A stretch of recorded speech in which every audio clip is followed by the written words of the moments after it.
Hello. Sorry, I'm not actually too sure. I've been pressing all the buttons. I have no clue what has just been going on. I just had a wall of black. I was like, I am on the stream. Sorry, this is gone a bit odd today. I was trying to do some uploads and sort some stuff out in the background earlier on, and it's kind of moved everything around, it seems. So thanks, StreamYard. Excellent work there. But yeah, so welcome to MOC Heads 3.2. We have Octane Thermoplastic. Not I Love It, but it's not. It was the one before, so apologies again for that. It was I'm not too sure what's happened there with the media on this, but never mind. So here we are, 3.2. So first of all, I will say hello to you all and see who's out there. We have Bricks and Games is out there, saying you can't wait. He loves Zelda. We also have Martin, who is lurking and listening, or listening and lurking, same thing. Andy Polarbricks is there. Hi, Andy. Hope you're good. And we have the aforementioned I Love a Bit of Snot, who's out there saying hello. And Steph's here as well. She just picked loads of Lego parts and then realised you didn't have your smartwatch on and you feel robbed. So none of those steps counted. Hey, and we have a couple of brickheads here as well. Evening, guys. Hope you're good. Let's see. We also have Nina Antonio here as well, saying hi to everybody here. And yeah, no, the buttons worked. They were just the wrong buttons apparently. So it's kind of 50-50. Just saw Bricks and Games, and it's great. Oh, there you go. Cool. That's you. Ah, there you go. Cool. That's you. Right, yeah, so we are here today. As I said, we have Octane Thermoplastic in. I've got the banner because there you go. Cool. Yeah, so you may have seen he's got the YouTube channel, which I will relink in the comments down below as well. Also, don't forget to go and have a look and check out his YouTube page. We've got loads of more stuff on there, which we will be seeing some of tonight, and also getting to see the background of it and just finding out a bit more really what goes on. Oh, we have Hylian Bricks is here. Octane is your brother from another mother. Oh, there you go. Cool. So anyway, without further ado, I'm going to add him to the stage. Hopefully it'll work. I'm sure it will. Welcome in. Oh, it's good. Hiya. I've seen a couple of my troublemakers out in the chat as well. Hopefully, okay. Not too much trouble, but we did spread the word a little bit. But it's exciting to be here. Thank you for having me. No problem at all. No problem at all. I think I discovered you first actually at Cardiff Brick Festival last year. Yeah, 2024. Yes, and I remember going past your table, and it was like, oh, hang on, and it was just like, I say table. I think you had 2 tables worth of stuff. Yes, and it was a very quick expansion. It was a quick expansion. Ah, there you go. But it was certainly very, very eye-catching as well, because I think I think the Deku Tree had just come out because was it October last year? Yes, it was October last year. So we were 1 month out of Deku Tree, and I did have my alt build for that set there, which was my sort of exciting addition. But yeah, it was just after I sort of became invalidated because they have a real set, but like not fully. But No. but yes, it was just after Deku Tree. Oh, yeah, because I remember seeing it and I just thought, oh my god, that's so cool. Because that's from the iteration you did. It's that version's the one that's submerged in water. Am I right? Sort of, yeah. From Wind Waker, so the ocean flooded game. The tree itself sits in a puddle of water, not like fully, but it is the version that was not done in the 2-in-1, which was part of the fun challenge for doing that set. Okay, cool. So I guess we can start really by talking about your inspirations then, because it kind of sounds like maybe Zelda might have some sort of bearing on what you do, maybe. Yeah, I don't know, maybe just a little bit. No. Yeah, so I've been lifelong Lego fan. I've been into it since I was, before I can remember. But obviously Zelda came a little bit later. While I do a lot of Zelda builds, I do just love it as a hobby. So I've been just doing sets for so long, and then obviously when you're building sets and so on, you pick up inspiration and just start building for fun. And then start seeing what you can create. And to be honest, it wasn't really until about 6 years ago that I would actually count anything I did as of any quality. I mean, I still don't count anything because of quality, but since I started sort of really getting into the mock building thing and actually trying to test those muscles.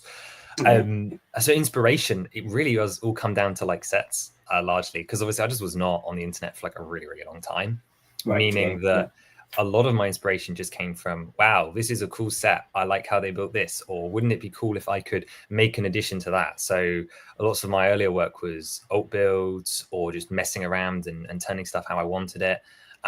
Really inspired by what they do with play sets, which obviously then bled into a lot of what I do with the Zelda stuff. But also then that sort of early internet, I can remember specifically watching like Austrian brick fans speed builds of all the modulars and just being like, wow, that's so cool. It's like retired Lego that like I would love to have as a set, but it's also been like this wider world that opened up for me.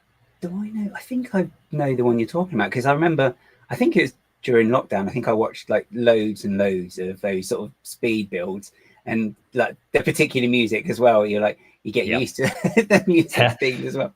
And it was like, oh, what is this? This is amazing. So, yeah, it's like a big almost subgenre now, or it was at the time anyway, but I generally do recommend it as one of the best ways for people to get inspiration and start building, because you just learn so much from just watching how well the experts do it, really.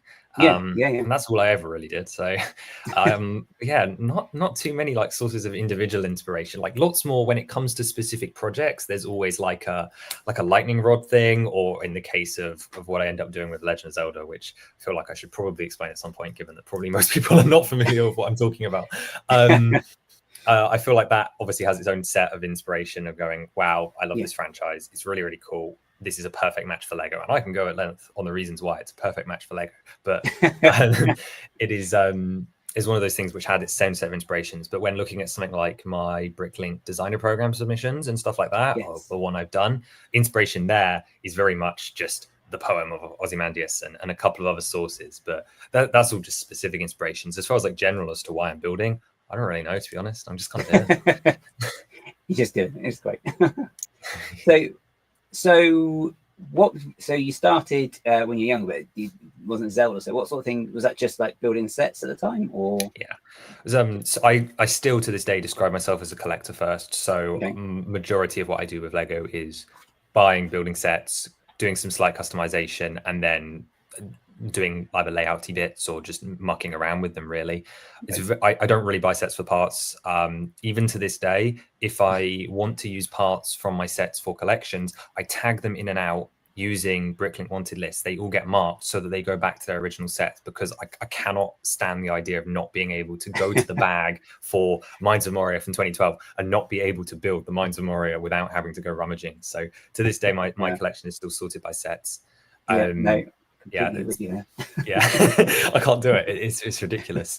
But it's always just been set collection, and then it was really Studio and when Studio 1 came out, can remember when the beta launched, And that was what started the MOCs, because suddenly I had this unlimited palette, which a lot of people would describe as heinous, because they're like, whoa, I like building under limitations. But for me, it's the opposite way around. It's the challenge of using those newer parts and making sure I'm messing around with that, which is what drew me to Studio. And it obviously being free is really good. Yes, and for someone that didn't have an income in 2016, 2017, when Studio launched, it was a huge deal for opening up the opportunity to imagine what my future modulars for a Lego city could look like that I still don't have. Yeah, I think that's the one thing, is that you can really want a Lego city. That I would love one, but realistically, I know I have got nowhere to put it. So I've settled now for, I'm just going to have a street. So I've got like a shelf here, which is not been done yet. The shelf is up, that's about it. But I'm literally just going to have a row of just a couple. One will be a custom modular as well, but that's it. It's like I've not got the room, so I've got to be super selective with the ones I do get. I've got to make good choices. Mine has already passed the shelf limit, unfortunately. I mean, I either need a bigger room with a shelf, but I can't keep them up, so I take most of my sets apart now. But I do get to build them again. I never understood this whole, I don't like building when all the parts are on the floor. I'm like, get used to it. You can still build fast if you can sift through the parts. I don't mind. So I just take stuff apart, rebuild whenever I like. I won't do that because I can't get up off the floor. That's the only reason. Fair point.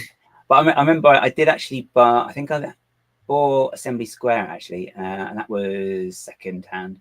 So that was all not bagged, bagged out. So, and that was an interesting one. Starting with 4,000 pieces is rough. Yeah, it was a bit like building like the pre-numbered bag sets. And it was like, this is a bit much. And then there were a few pieces missing in the end anyway, so I had to go to Bricklink. And did you sort? No, I just started rummaging straight away. That's the way. You never sort. I've only sorted for, it wasn't even a build, it was for a MOC. I've never sorted a build in my life. I would refuse to, because I just would rather search and build. It's part of a challenge, but I've only ever sorted once, and it was because of the wedges and the lefts and rights. That was what drove me to madness. Yeah, that's a bit, especially when you find that you've got all the left and none of the rights as well, and it's like, oh gosh. Which is fun. Oh, and actually, this is a complete little mini segue. Did you do your Bricklink integration? You haven't done it yet. Okay. No. I wanted to wait for them to get the chaos out of the way, because didn't it end up being about 2 or 3 days late? I think they did it. It sort of worked ish, and then it crashed, and then they kind of didn't bring it back, but they worked on. They took it all offline for about, I'd say, roughly about a day, and it is integrated now. But we found that you need to log back in on your phone all the time. If you use it on your phone, it doesn't keep you logged in. And it's I think it's your Lego password. That's criminal. And you'll lose your avatar as well. And that's okay. Just a Lego one, like they're on the main website for Lego. You've got a couple of ones. It's just one of those you've got to pick. I'm so upset about the logging in thing, because I have 2 Bricklink accounts. I don't know if I'm supposed to admit that or not. I feel like you're not supposed to, but I have 2 Bricklink accounts. So I've got to link one to my 2 Lego accounts that I'm also probably not supposed to have, which is just going to be a nightmare, because I order through one Bricklink account, but my wanted lists are on the other, and is. Don't ask why, it's a long story, but it's one of those things that's just happened. And when a Bricklink order comes in, I have to go for one account to check it, and then I have to log into the other to sort of get the parts sorted to where they need to go. And my Bricks and Pieces order is coming in the next couple of weeks, so this is going to be a nightmare. I'm not looking forward to having to do verification every 5 seconds, because joy. But no, thank you for reminding me. I had also forgotten, but I did want to wait a little bit. Yeah, well, I mean, you've got till end of the year, I think, anyway, isn't it? 31st of December. This is a good PSA if anyone hasn't done it yet already. Lego and Bricklink accounts are merging by the end of the year. So get on it, guys. Like it or not. Either like it or not in people's cases. Yeah. I think it's just because it's an odd thing. I think you're doing that, you're bringing them together, but you can't get the points. So I don't know. Unless that's what they're heading for. Anyway, sorry, little segue. Sorry. No, it's important. It's important to do. So anyway, going back to you. So your MOC building then. So did that start then from just modifying the sets initially? I think that's or deciding on designing expansions. And to be honest, this is still something I do a fair bit of. I mean, if you go really back to like LDD, like I haven't put any photos in here of this because I'm just embarrassed. But like when I first discovered Lego Digital Designer back in 2013, all it was is because they were still running that program where you could build a set and then purchase it, and I thought that was the coolest thing. So obviously, I wasn't aware of it, like 2013. So I was like, I need to design something so that I can get a box sent to my house. I don't know if this was even a thing or not, but apparently that was something that ran on Lego Digital Designer way back. Like, stopped it a long time before LDD was retired. But so of course my joy was just all in, ooh, shiny, that's a really cool part. I like that. So I have LDD files that are just an excuse. It's like a really bad building, but it's just listed with, oh, that looks like an interesting part. Oh, that's fun. I would like to have one of those. And it's atrocious. It's amazing. Okay. Sorry, yeah, go ahead. Is it as good as that art set that came out the other year, though? That's the question. So. I think it was worse than that, unfortunately. Oh, it was worse than that? Oh, okay, fair enough. like abysmal. It was a design by me. Yeah, that's it. It was the design by me scheme. But by the time I finally got a model that I was actually happy with together, that wasn't just an atrocious collection of parts that I'd wanted, they'd stopped the program. So that was like my initial thoughts. But a lot of it was set expansion or all the other big one was pop culture stuff. So I was big into my IP, right? Because I grew up in Lego's IP era. So it was, you had early Lord of the Rings, 2012, 2013. It was bliss. But Pirates, Indiana Jones, and growing up with all these themes and having watched the movies, perhaps a little bit too young, but having watched all the movies, it was just everything. I loved fantasy. I loved all these IP and just getting to sort of mix around with them and then going, wait a minute, where's a unique tower number 4 from Lord of the Rings? Why haven't they made Cirith Ungol from Mordor? So then you have LDD files of this like awful like Cirith Ungol. But even in there's like, oh, that's the 2013 rock technique from the Orc Forge that has very clearly just been in inspiration through sets. So this idea of doing Lego set stuff has always been in my DNA. And then there was a Disney phase as well. So lots of like half-built Disney rides and stuff. Expansions. Theme parks. But that was sort of the ancestor to what I've ended up doing with Zelda and the custom sets. Was what if they did Lego theme park sets? We're talking like back in 2016. So we have the Disney Castle, and it's like, hey, why isn't there a Splash Mountain? I think it's very clear why there isn't a Splash Mountain. But that aside, why isn't there this buildable It's a Small World, of which we will see on later today? And so on. So I keep finding that these concepts that I end up doing these days in Lego, I keep looping back around to. These are things that have been in my like DNA as a builder for like since I was long, and so much of it's just childhood wish fulfillment. Right. Okay. So you mentioned it. So if we just bring up your some of your stuff, then it's a bit misleading because the first slide is not where I'm starting at all. But so for those of you who don't know, my name is Octane Thermoplastic, and I build a lot of Lego Zelda stuff specifically because I believe it has a lot of potential as a playset theme. So I draw minifigures like this, I come up with set concepts, and I try and do it as realistically as possible to the Lego brand, which means I set myself a mold budget, price points before I design sets, and I try and cover all kinds of different playset concepts, such as which you can see on screen now. Everything from playset stuff to display stuff, to some really cool bits that move that I'm maybe going to be able to show you today, and then also even adult stuff like the helmets and the flowers and so on. And all of this will come up as I ramble and people ask me about various different points, I'm sure. But this has been my main convention display focus, and I think people would be surprised if they thought it was my only thing, because I am generally speaking building outside of this as well. I would love to be able to build more outside of Zelda, but it has become the micro obsession for the next 5 years, because I do truly love it as an IP. But there's so much more that I could do with the Lego brick. It's just that this is the current thing. And I guess that's what's been getting around, because that's what I will be displaying for the next couple of years, including at Cardiff in a couple of weeks' time. Yes, that is actually coming around very, very quickly. Yes, I still have builds that I have not even got all the parts for yet. So that is okay. We're getting close. We're getting tight. Yeah, it's ages ago. We've got ages to wait. Don't worry, it's miles off. Yeah, sure. I can be convinced. No. So this is generally speaking what I do with you these days. But I actually wasn't going to start with this stuff. Do stop me because I do have a tendency to ramble as well. So no, it's fine.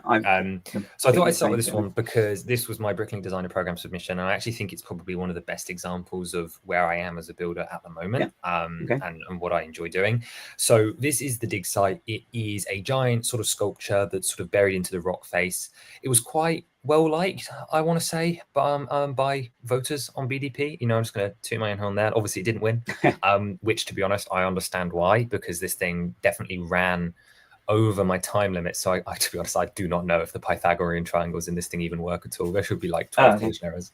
It is madness. But this was specifically inspired by the poem of Ozymandias, if anyone knows it, which obviously is a big part of the English language or English literature curriculum here in the UK. But it's just such an enigmatic poem that tells a story all about sort of pride and how no one can outlive the ruins of time. And I thought it'd make a really interesting concept. And I was rereading this poem. Which Bricklink Designer Program was it? It was the spring one this year, series 6, I think. Okay, yeah. And I think it was about January time. And I was just sat there sort of rather cozily reading this poem again. And I was like, this brings an image to my mind. And I had a little bit of a sketch down. I was like, oh yeah, this would be a cool model or so on. And I sat on it for a couple of weeks, and I was like, oh, I guess I'm doing a Bricklink Designer Program model, aren't I then? And then sort of build it up from there. But obviously, I wanted it to be more than a display piece. I wanted it to still be a very Octane build. And at this point, Octane means, I guess, having playset kind of vibes to it. I love a LEGO playset. Yeah. I do think it's a lost art form. So having this story here and sort of having this secret sort of tunnel and so on, and having all these walkways and stuff was really, really important to me. But obviously, if it's going to be a Bricklink Designer Program submission, it has to be displayable so that people actually want to put it on a base. And that's a challenge for me because I don't often get to build like this. It started with the face because that was the part that had to be right. Let's see if I got a photo of the face. No, of course I don't. There we go. That's the best one of the face we're getting. And trying to get that eye shaping, cheek shaping, mouth shaping, and so on. And I'm pretty pleased with how it came out, with a bit of a wearing effect towards the top edge as well. But I wanted to make sure there was like a working lift so that you could move the like boxes and crates up and down. There's a sticker set up in the set that you can line up over each other. And it's like sort of like a Rosetta Stone, which was the other big inspiration, was sort of like 19th century archaeology. We don't condone, obviously, the stealing that was done when we were doing our archaeology. But like this idea of that sort of age of exploration, and that was sort of echoed by the adventurers theme, which was another big inspiration for this model. I didn't want to outright reference Johnny Thunder, but I did a full setup of lore for it. If this model had been chosen, I would have done like a full-on like written storybook almost for it. But I did a little bit of lore setup between your minifigures and so on. And there's of course your required relation to X, someone important from the Lego canon and so on. But they all have their own little backstories and so on. And there's some of your secret rooms, so you can see the writing over here. Oh, I can zoom in here, and when you line it up with this transparent tile here, it forms quotes from the poem. Okay. Oh, which wow. is a really neat little gimmick to do.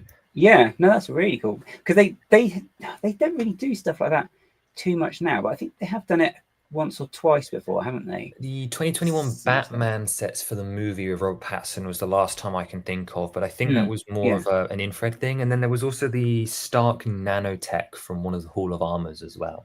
Okay. Yeah. And it's that kind of knowledge of sets which generally feeds a lot into what I end up doing. Okay.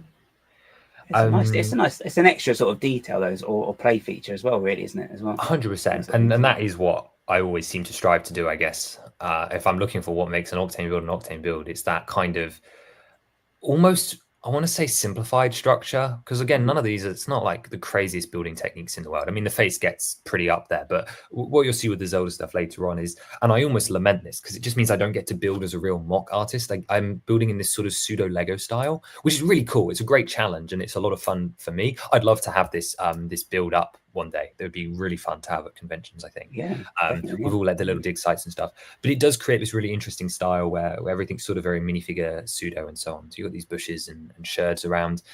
There's also a little story with the wagon where you can pack the artifacts away. But again, nice. for your Lego reference, we've got the crate here labeled with maybe a suspicious logo. How good's your adventurers knowledge?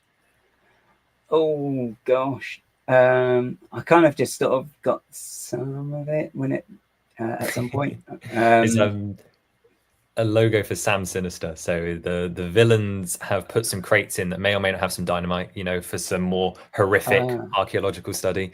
And you can, of course, choose that this wagon could be going to the museum, or he could make off with the artifacts, such as one of the statue's fingers, or these pots that have been packaged with the popcorn elements for like packing stuffing. It's all when you get the sort of part usage like that. It's really quite cool because it's like, that's such a good idea. And you can then, as soon as you say, "Oh yeah, packing peanuts," you're like, "Why has no one else done that before?" Yeah, I mean, so I'm sure someone has, right? I feel like there's no NPU that really is NPU anymore, but and except when it's on new parts. But I'm sure someone's done it. But I was particularly proud of myself. Actually, talking about the face again, if I scroll all the way back, the technique that I used for the eyes, I saw on some MOC ages ago. Unfortunately, I'm not going to be able to credit it, but they've just done that in a real set, haven't they? I'm going to forget the set, but I'm pretty sure I've just seen that come through in a set. I'm just trying to think what's coming out now. Is it like a? It must be a mask, I guess they've done.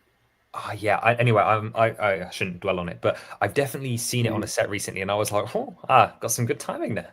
With how coming out. Oh, that's gonna bug me now.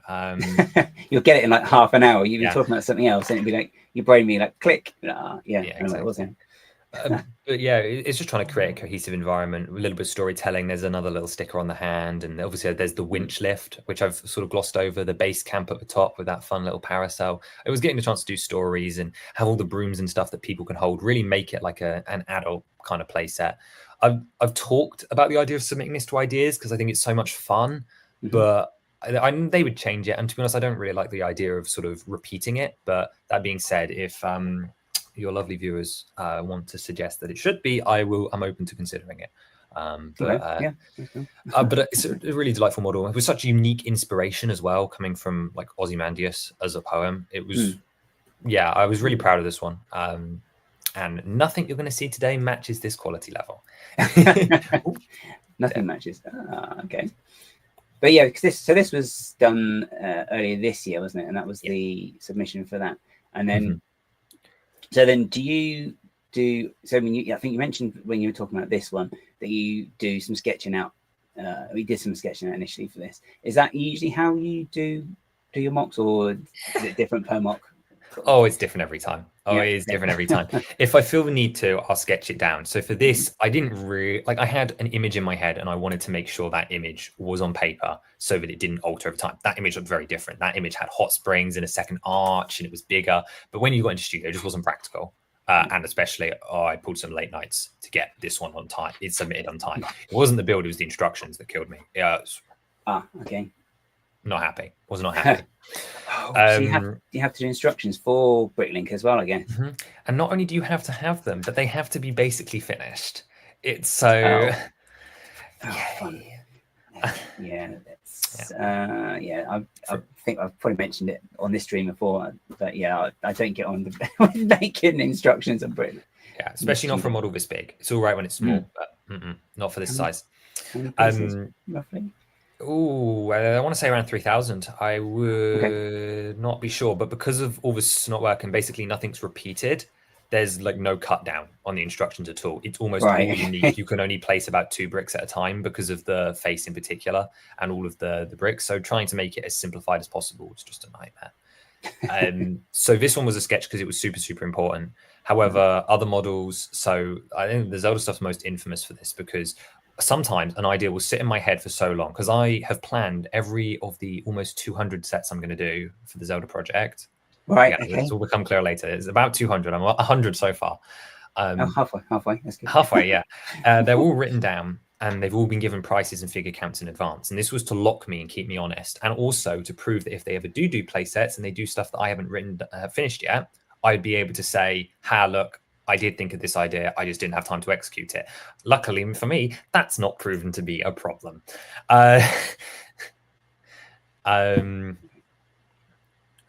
It does, but you're required to basically be able to prove the structural integrity and that nothing you do is illegal in the initial phase, which means your instructions basically have to be perfect. They'll still rework them from scratch, but they have to be able to look at them and build from them. So to test the model, as far as I know,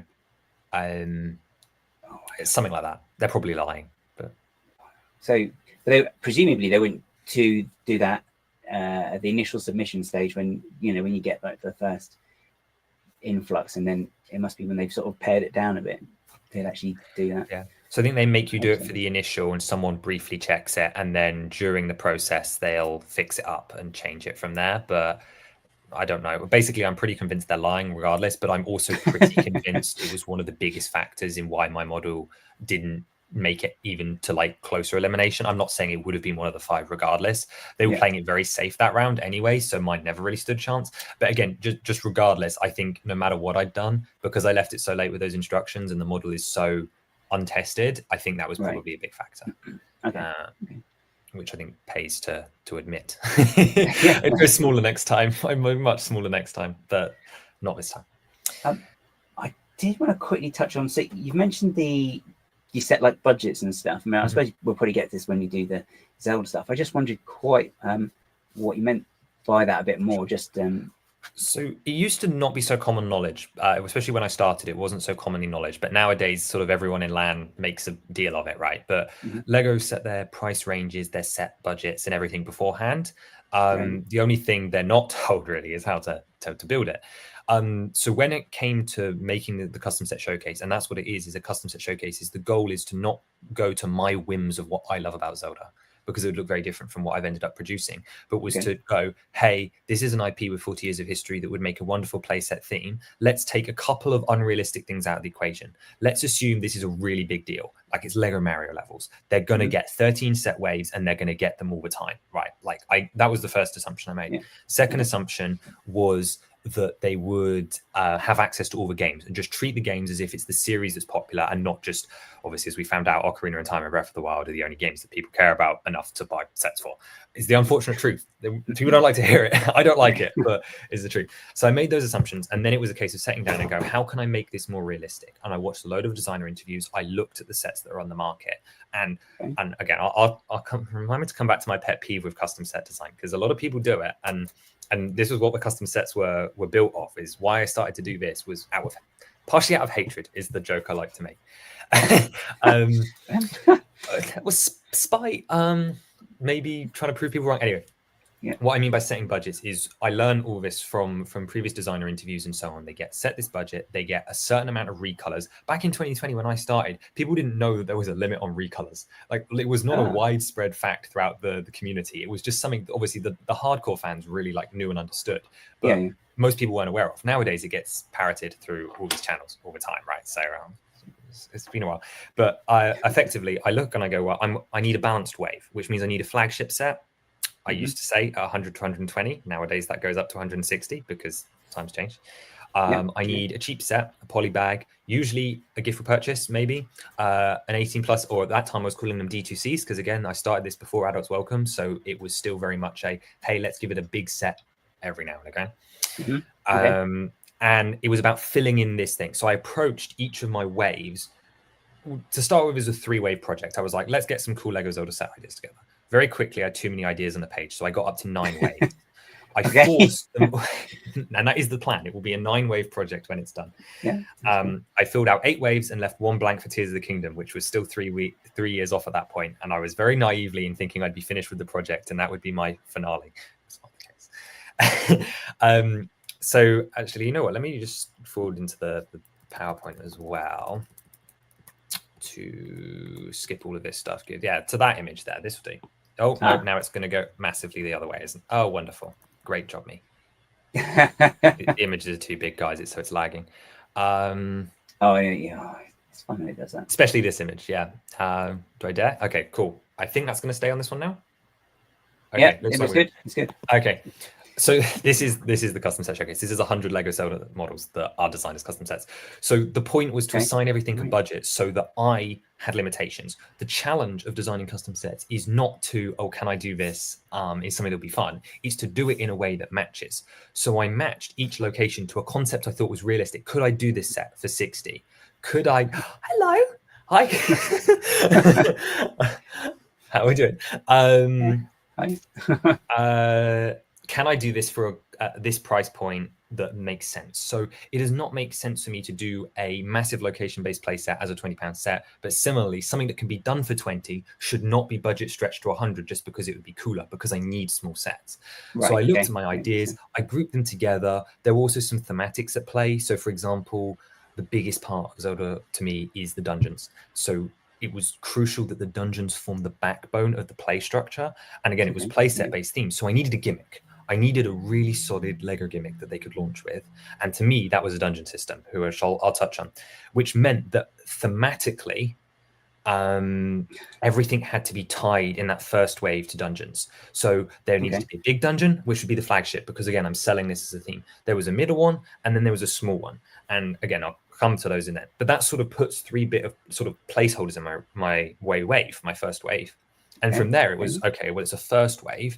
It needs to have some iconic stuff. So I went for Lego vehicle concept, 2 vehicles that someone can hold, one in each hand, and go swoosh and swoosh with. Then you need something cheap. Yeah, swooshability had to be there. And that's the fun part when you're doing a fantasy IP, is how do I hit these big things? Because I've managed to hit mech, vehicle, like pirate ship. I've managed to hit them all. It's been great. Oh wow! So many random gimmicks across the years.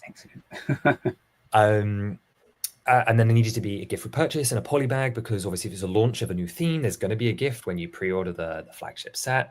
I wanted to get that sort of a battle pack essence in there. There were a couple of big points to hit.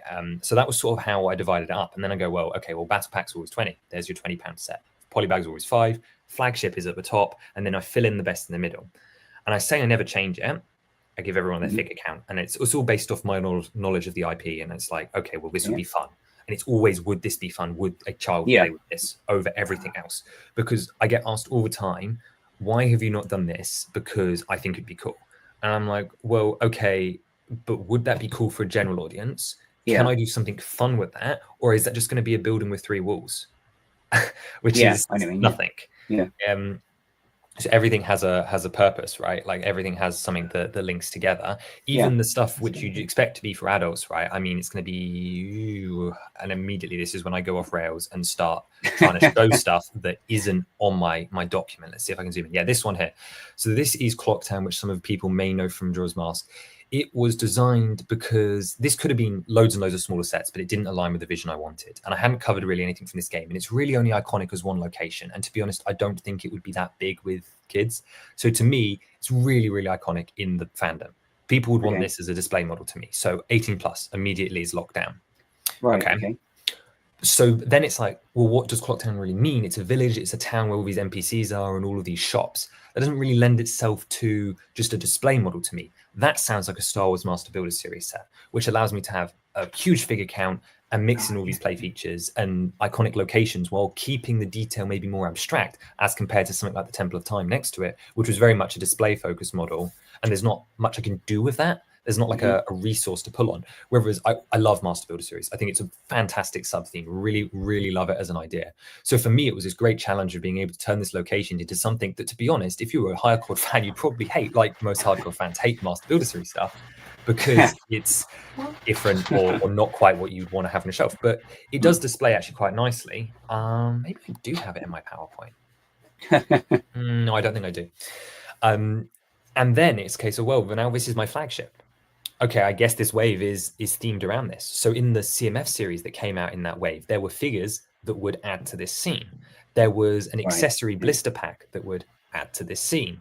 All of the box art for wave 3 is purple because of this set, just for thematic cohesion. And it's that kind of consideration which I try to bear in mind. Oh, and the gift for purchase was themed as well, to sort of match it. So when you sort of planned out the sort of waves, was there, like, did you just look to other themes and just sort of see roughly what sort of how they would do it. So I mean, I think probably Star Wars is probably a good example because that's the one that is more prevalent, really. So they have, as you said, they've got the different waves and different structure there. So would you have looked to something like that just as a rough sort of template of? Yeah, a very rough template staging. I don't ever base it off, Star Wars did an 80, a 60, and a 40, so I'll do an 80, 60, and 40, and their 80 was a vehicle. Don't really try it like that. I mean, it's more so, again, I take a lot of inspiration from the 2010 stuff. So stuff like Power Minus and the Lord of the Rings waves would have been like the really initial, like, hey, a wave should have this, this, and this kind of deal. But you're right, Star Wars does play a role in it. Any IP that has a regular theming was taken into consideration. Star Wars is a tricky one because I feel Star Wars has had its inspiration on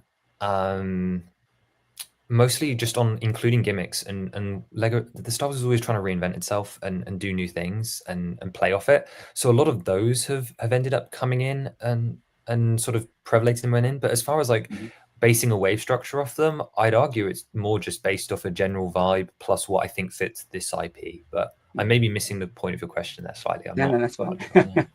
I haven't thought about that part in a long time. I was just because I know because when you're just talking through it, I mean, what it's reminded me of in terms of current sets is it's not Monkey Kid, One Piece, the One Piece sets, because that's kind of got a very, very similar structure to this, and you've got the entry level one, which is what's it called? The Pirate Windmill Village Hut. Yes, that's the one, the Windmill Village Hut, and then all the way up to the Baratier restaurant. And because I think that's what I've quite thought was what I think is quite good with that whole wave is the fact that you have got price point for everybody, and that seems that this is what you've done here as well, which is why another huge overlap is the figure spread. Figure spread is something I really don't get to talk about figure spread very often, but making sure that figures are included in like the right sort of places, that there is a cheap link has to be available, right? I can put an exclusive outfit in there, but if you cannot get his main outfit for cheap pricing, we've done something wrong. Actually, I'll forward the thing because I'm gonna ramble about this now. To CMF series. So this was the CMF that I included in Wave 1. To me, again, we're talking back in 2020 when I planned this. So again, laugh at me all you want if for assuming that I get a CMF in my dream theme. But it was want one of those. Exactly. But where I felt I could do differently, because people have been doing custom Zelda CMFs for decades, right? Like I feel like this is ancient material. This was obviously after that big push where everyone was doing custom CMF waves and so on. But what I felt was a unique take here is this CMF is specifically tailored into the other sets I designed for Wave 1, meaning quite often still to this day, I have people go back and watch this video and they're like, why did you not include more obscure characters? Or why is so-and-so here and not in a set? And I'm like, well, one, the companions don't add anything to the sets. Okay, sure, maybe an extra figure or whatever, but unless you're the King of Red Lions and you're a boat which you can ride and play with, there is no point to me including Fi in a Skyward Sword set. She is much better off as a semi-important character to that game, being in a minifigure blind bag where people can get her who will want her for a cheaper price and saving that figure slot for someone else, right? And also people underestimate the fact that most of these guys are here because I want you to buy the CMFs so that you will then buy other sets to display them in, or like cohesively across. So second row here we've got Darunia, who's the Sage of Fire, and Naburu, who's the Sage of Spirit. The rest of the sages are spread out across the first three waves. They are all there to get. Midna here down in the bottom right, she is very well beloved. If I locked her behind a £120 set, right, that's something Lego would do. It's something I would do as well, depending on the figure. But it's more valuable for me to have her here and cheap because so many more people will buy the boxes because of her. And then also the people that do buy the set, there's a set which has Wolflink, who she rides in the game, and it completes that set. Buy a CMF bag and a set together, you get your complete scene. And there are so many examples of doing figure spread like this, and One Piece is great for this. Also with the posters, which gimmicks. I'll keep that noted because gimmicks they get crazy towards the end of the showcase. As time's moved on, I've really embraced. There you go. There's your example of a wave structure that I was inspired by. The Infinity War wave of Lego Marvel in 2018. That one consistently comes back as a huge inspiration for a set at every price point, collectibles across the wave with a clear aesthetic that it was going for. That's probably the closest, I'd say. There you go. You got an answer. There you go. Yeah. Yeah. Okay. That's cool. Yeah. Minifigures are also interesting because I started this in 2020. This is one of my niche facts. When I started this and drew this first CMF series, it was 16 figures a series in boxes of 60, and they were still in like foil bags. In the time between this and the remaster, which is what you're seeing on the right, we're down to 12 figures in cardboard boxes, and you only get like 2 sets in a box now. Oh yeah. They just cut it all back because I think am I right in thinking it was 20 per series at one point? Yeah, it depends on the series. But 16 was the old average for numbered series. Licenses went a bit higher. Yeah. But yeah, they've changed so much in just 5 years. It's madness. Exactly. Oh no, let's press that button. Ignore that.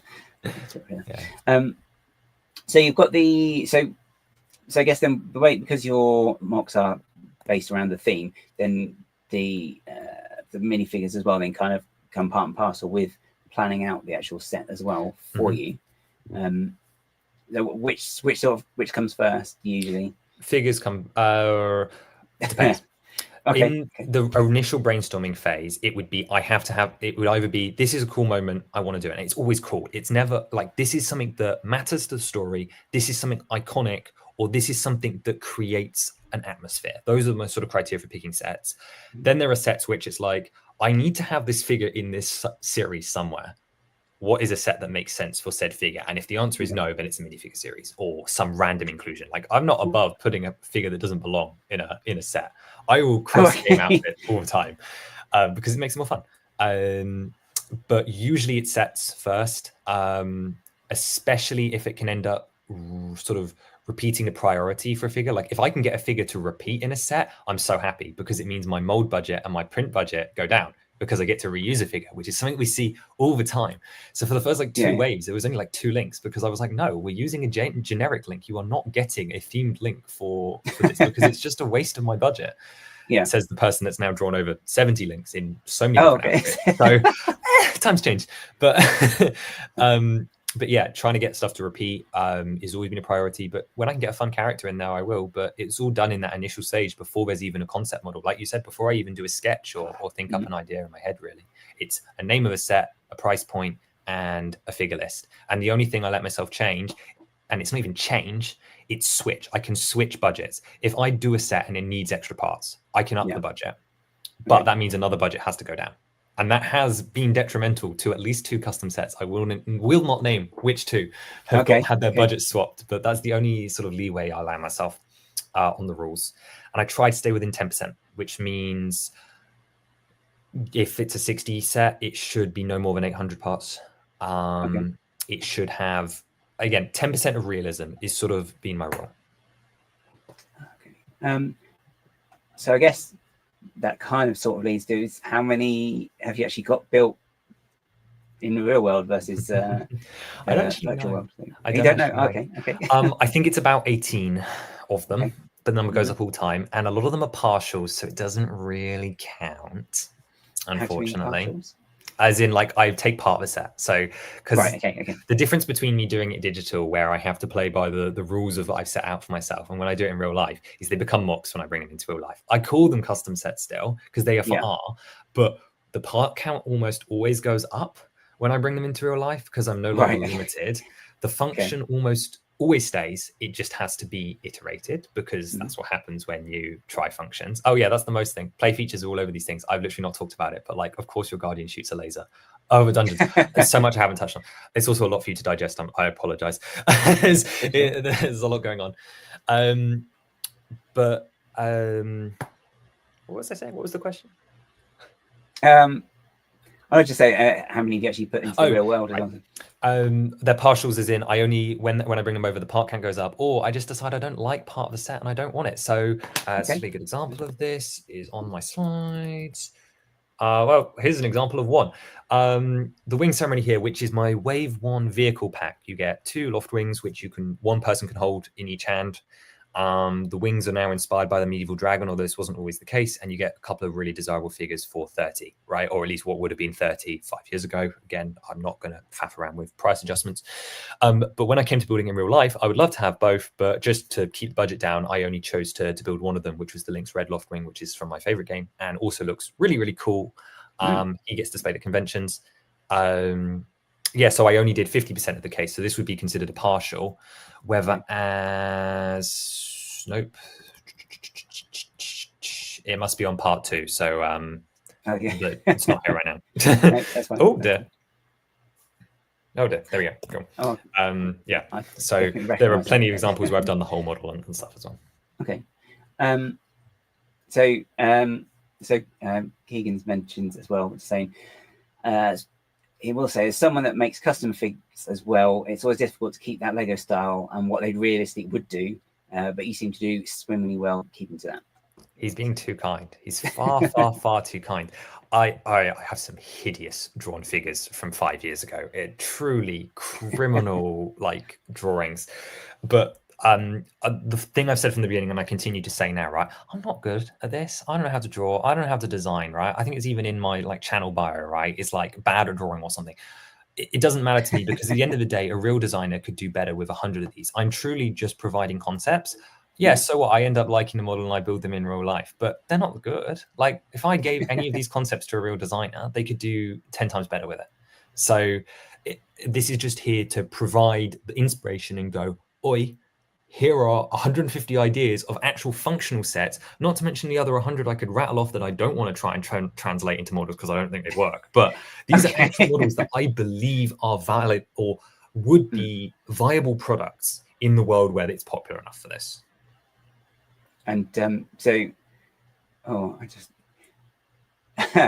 got the so you've got your concept, but you're saying it's just to inspire people as well. Have you had many people coming up to you? So I'm sort of saying along those lines that either they've been inspired or that they want Lego to produce these because these look pretty cool.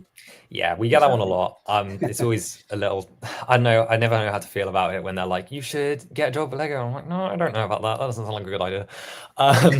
Or when they tell you that you should just produce your models, and it's like, well, you cannot see all the flaws with them that I can. I think with any creative, it's such a love-hate relationship, right? Like I love all of them. I tier list them on a semi-regular basis just because I think it's funny. But we get to a point where I call the top tier my firstborn children because I just can't choose between them because I love what I've come up with. That being said, they're so flawed. I say I'm within 10% for a reason. There was so much that people don't see behind the scenes. The amount of work that goes into fixing one of these for real life or adjusting it before I build it, awful. It's so much. And then I look at it. If Hylian's still in the chat, he knows exactly what I'm talking about because I've just prepared my castle sanctum to go for Cardiff. The parts are ordered, they're on the way here. And I sat down, I looked the other way and I went, I hate these turrets. Why are they like this? Oh, no. They're not accurate. And I'm like, and then I had to remind myself, it's not supposed to be accurate to the game this specific time. It was, yeah. Madness. Yeah, it definitely is a balancing act with some of this sometimes. It's like, But I'm always ready for the ultimate meeting. One day I will get to a convention and there will be a designer there. I have this ready to go. This is the brief. It's a 14-page document that goes through exactly everything that I've done in short and detail. If I ever meet a designer at a convention, they're going home with this. That stays on me at all times. You definitely should try and get to Bricktastic. There's usually a designer there. Because Wes is there as well, at least has been, and it's like that's the one we need him specifically. So there's a huge inspiration. So it's it'd be lovely because he's in charge of the Decatry set, and he did an ideas submission from 10 years ago, which was lovely and inspirational and so cool. Yeah, because that's a whole nother kettle of fish. Of how did I end up doing this for Zelda again? It's like, why me? Why here? Why now? I don't know. Hey, it's one of those things. You start doing it, you think, "Oh, I just do this for fun," and then before you know it, it's just grown, and it has spiraled. It's consumed all. The rate of growth is abysmal. I only started doing conventions last summer, so 2024 Oxford was my first convention. I did 6 or 7 conventions in 1 year, and now I have a 3-table display that is so big that I have to rotate out now. Okay, it's 3 now. Okay, I'm dropping back to 2 for Cardiff. I'm not having it, but hey, it's transport. The thing is as well with some of them, if it's the 1 day as well, you haven't got as long to set up either, which is a bit frantic sometimes. Yeah.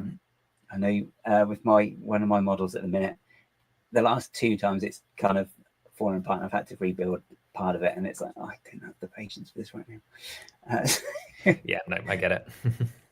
So I think was it? I think it was Reading. Did you had to rebuild? So it's actually on the screen now. I think I want to say it's like the collage mosaic. Yep, this is I mean, part of me thinks I should flip over to the second PowerPoint. But this guy here, yeah, actually, you know what? I'm just gonna switch over because I don't feel like especially this model, I'm not really doing it justice. So I'll just stop sharing that for a second, and I'll go grab the other one. But yeah, I often have to rebuild certain bits at conventions. I've gotten a lot better over time. I had a wonderful conversation. I had the opportunity of having a chat with Joseph Zawada, who's an American builder, last summer, summer 24. And we were talking about conventions, and I just started, and I was like, I cannot imagine doing it like he does, where he doesn't really like package his stuff, and it's like, just chuck it in the box, it'll be fine. But yeah, within a year, that is exactly it. That is exactly what I'm like. But I've gotten better over time about knowing what needs to be protected, knowing what I need to do to get things in one piece. I used to transport this because I don't drive yet, so I'm transporting this on my back on public transport. This art piece is built on the art plates, but it's too big to go in the bag. So every show, I would have to slice off one row of art plates, which already causes a fracture. And then I have to put it in the bag, and I'm carrying this thing on my shoulder. And obviously you've got like side warp, so it would flex over time. And the first show was fine. It was delightful. I had a little bit of repair time, but every show since has just caused massive issues for this thing. So I got a puzzle board for it. So now it has like a proper art folio, and it's been fine ever since. But okay, that's cool. It's an extra thing to carry now, which is just a joy. So yeah, but often have to repair things at shows. But yeah, this is the Champions art. This is one that was a challenge to me. I knew I wanted to do an art piece for Zelda.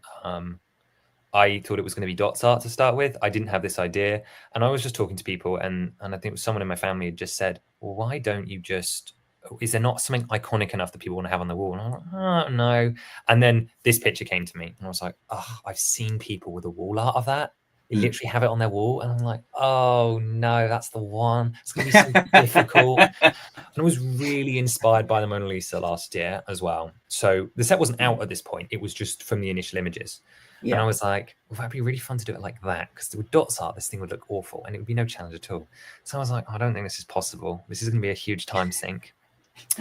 And I started with the creature in the middle, the person in the middle, as Princess Zelda, who's in the middle. I started with her dress, and I started playing around with wedges and tiles and stuff, seeing what textures I could get, what so on and get. And I sat there after about 3 hours, and I was like, oh no, this is really going to work, isn't it? And it spiraled out. I did it shockingly, I did it in 2 weeks. It was a 35-hour design progress. I had a week off work, and I just went for it. I couldn't stop until I did it. But because I was building a studio, I didn't put any supports underneath. This will come into range later. And as soon as it was finished, I went, oh no, that's disgustingly good. I have to have that on my wall. I'd only done 2 shows by this point. It was the winter break. I was like, oh no, I want this for my convention circuit. That will be a big eye pleaser, because a lot of my models are really small, and I don't mind that. But let's be honest, there's just a little bit of judgment at some Lego shows, not from the fans. You guys here are all great, but like from the general public. If they don't see something big, they don't walk over to your table, right? If something's not moving, or if something's bitty, they don't care. So I was like, I need something bigger.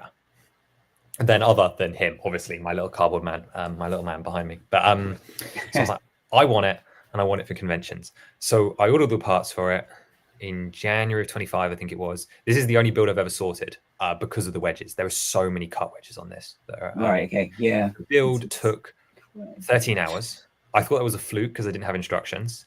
The second time it still took 9, but I was also streaming. We did live, so that was an experience.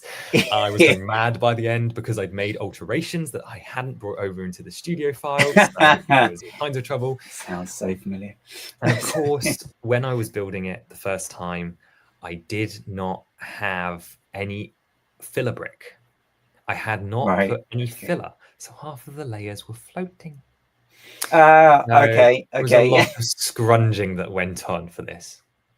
that is, it's, oh, which one? There's something I've done. I think I did a wall and I did a specific design.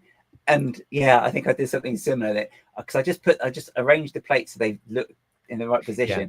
And then when I sort of stood, I was like, oh, hang on, that doesn't attach to anything. That doesn't attach. Then the whole bit is on. Oh, goodness sake. Yeah, which obviously is the disadvantage of building art sets like this. But and there is one hidden cavity as well, just behind the head here in the center. This comes off and reveals a little secret compartment where I've stored a light dragon. For those who know, which I can store money in there. So that's how deep this art is, because obviously it's layered art, which means it's thick, it's heavy, yes.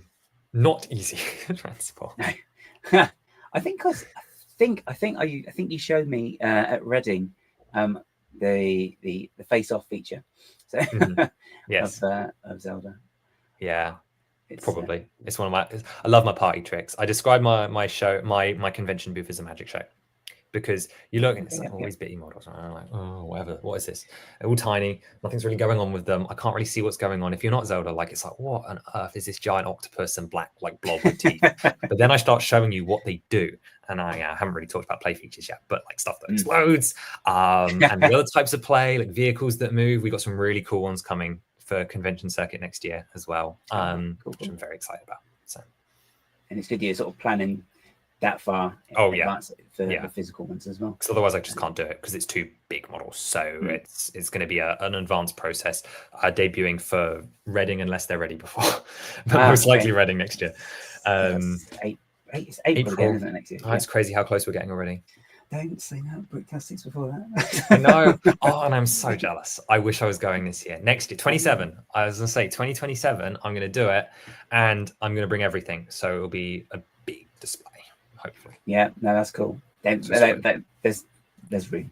There's plenty of room. Good. I'm glad, because I feel bad with my like titchy build tables taking up all the space. But 2027. I'm going to be there because I'm pumped. Yeah. Cool. Yeah, that'd be really good. And I know what you mean as well when you say about you saw this and you had the idea and you're like, oh, I'm gonna have to do that. It's like I've done that so many times. It's like you can just be walking down the street or something and just be thinking randomly, think, oh, I could do that. Oh no, I'm gonna have to do it now. That's a really good idea. Yeah. So many times. So many times. Yeah, I can't think of any specific examples that come to head, but it's like sometimes you look at a part and you're just like, ugh, that's it, isn't it? That's the solution. Yeah, that's that one thing that's going to make me need to do that now. Yeah. Especially. Yeah. And do you pay attention? So, I mean, just talking about the parts as well, do you sort of pay attention to like the new Elementary, for example, when they've got all the new stuff? Yeah. As I said, I'm always watching speed builds because it's how I learn and keep up with the Lego techniques, especially as I'm building in Lego style a lot of the time. Yeah. And I'm always on new Elementary each month. Not only for PAB, because no, not PAB, Pick a Brick Online, because space helmets. If my calculations are right, October 1st, the dark blue helmet will be on PAB, hopefully. So, it's 5 months since June 1st, so it should be there. Which one was that in again? It was in the Dream set, dark blue. That's the right. Yeah. Is that the Mateus paint? Yeah. Not buying that set for that piece, but I will wait. Give me time to pick a brick as well. Don't even look at it. I don't like this space helmet hobby. It's bad form. I don't like it. But I've got all of them now, so it's a case of keeping up now. So yeah, it does get a bit like that with some of them. It's like, oh yeah, look on Pick. Was it Build a Minifig? We've got this new torso. It's a space one. It's a classic one in a new color. Like, oh, of course it is. They've had too many this year. It's been ridiculous. It's actually outrageous. But tangent aside, always keeping up on it for that, but also for recolors specifically. There is a list of my custom models that I have, which like I will do you as soon as this part is recolored. Right. Okay. It's the process at which I call a set viable, because it's at that point that there's no longer something. Because obviously, as part of designing custom sets, I do allow myself a new mold budget, because the Zelda theme would not be possible without a couple of custom molds and, more importantly, recolors. Again, I try and do everything where possible with existing parts, much to the frustration of some of my audience who would prefer everything gets new molds, but it's not realistic. So here we go. So I'm always looking for recolors, and I have this list of as soon as this part is recolored, this part is recolored, and this part is recolored. That makes the set viable, and then it makes its way onto the real life list, and then it's just decals and all the rest of the nonsense. So, mods. Yes. So I always love Loom Elementary, and they have some fantastic builders as well. Such good stuff. It's a really useful website. Brickset will always be my true beloved website. Use them all the time, even more so. But New Elementary is a close second. They're the two tabs that are always open on my phone. Okay. Everything else is closed. Just those two. Okay. I think I'm not going to talk about tabs on my phone. Fascinating. It won't let me open anymore. That's what I'm saying. I still do. Oh, no, you said something. I was just reminded me of something else I was going to ask. Sorry, I do say a lot, and it goes very fast, and there's a lot to take in with CSS as well. It can be very overwhelming. I think you mentioned then about keeping it in Lego style. So what are your sort of checks when you are designing something, just to make sure it is still keeping as close to what Lego would do? Time to mention the 10% are cool, and this is probably not the right slide to be on because this one probably breaks a couple of rules. Let me find something a little more realistic. I hate that one. That's not going to be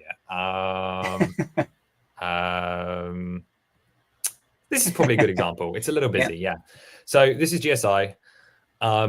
Usually, it's mostly about vibe, right?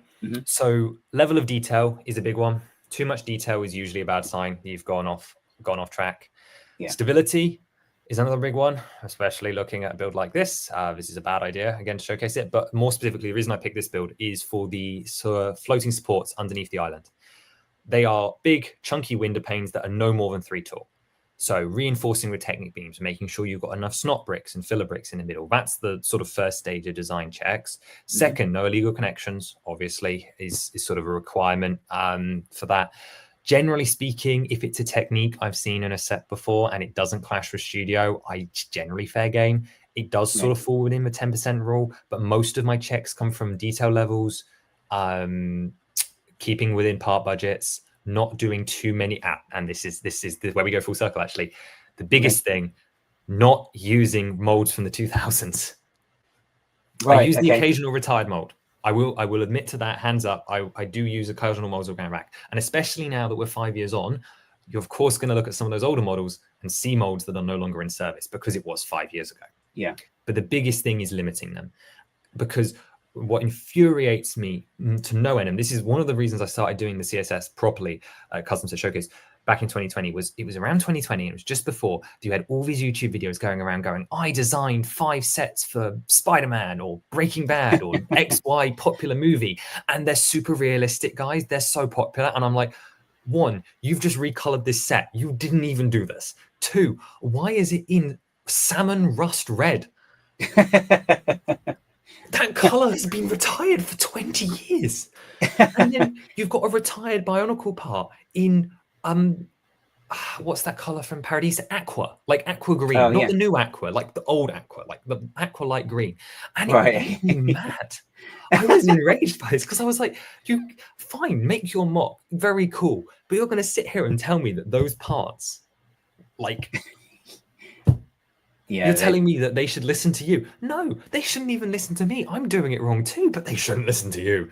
Anyway, it was this huge enragement. So a lot of what I do is just limiting new molds and recolors. Yeah.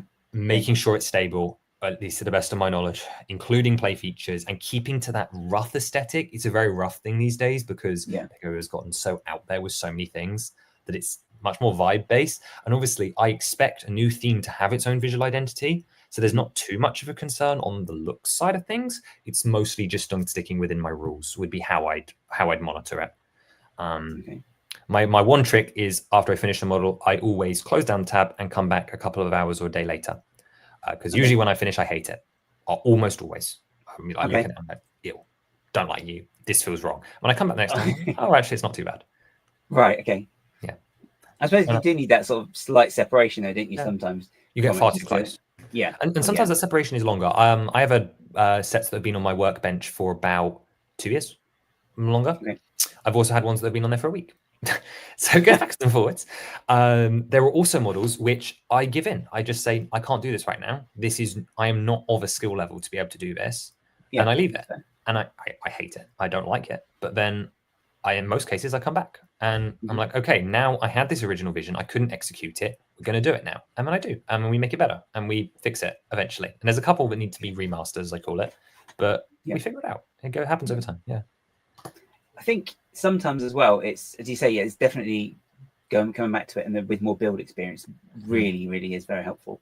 But also as well, sometimes it's, you just can't do it because, I want to say, it's like the Lego technology isn't there because we don't have the right piece that would actually finish it off properly. And then, you know, as you say, you keep an eye on new elementary, and you've either got the recolor that you need, or, you know, you've got that part that, so like the part this year that I think has been absolutely fantastic is that stud with a clip on the underside. Yeah, it's a really well-loved part for a reason.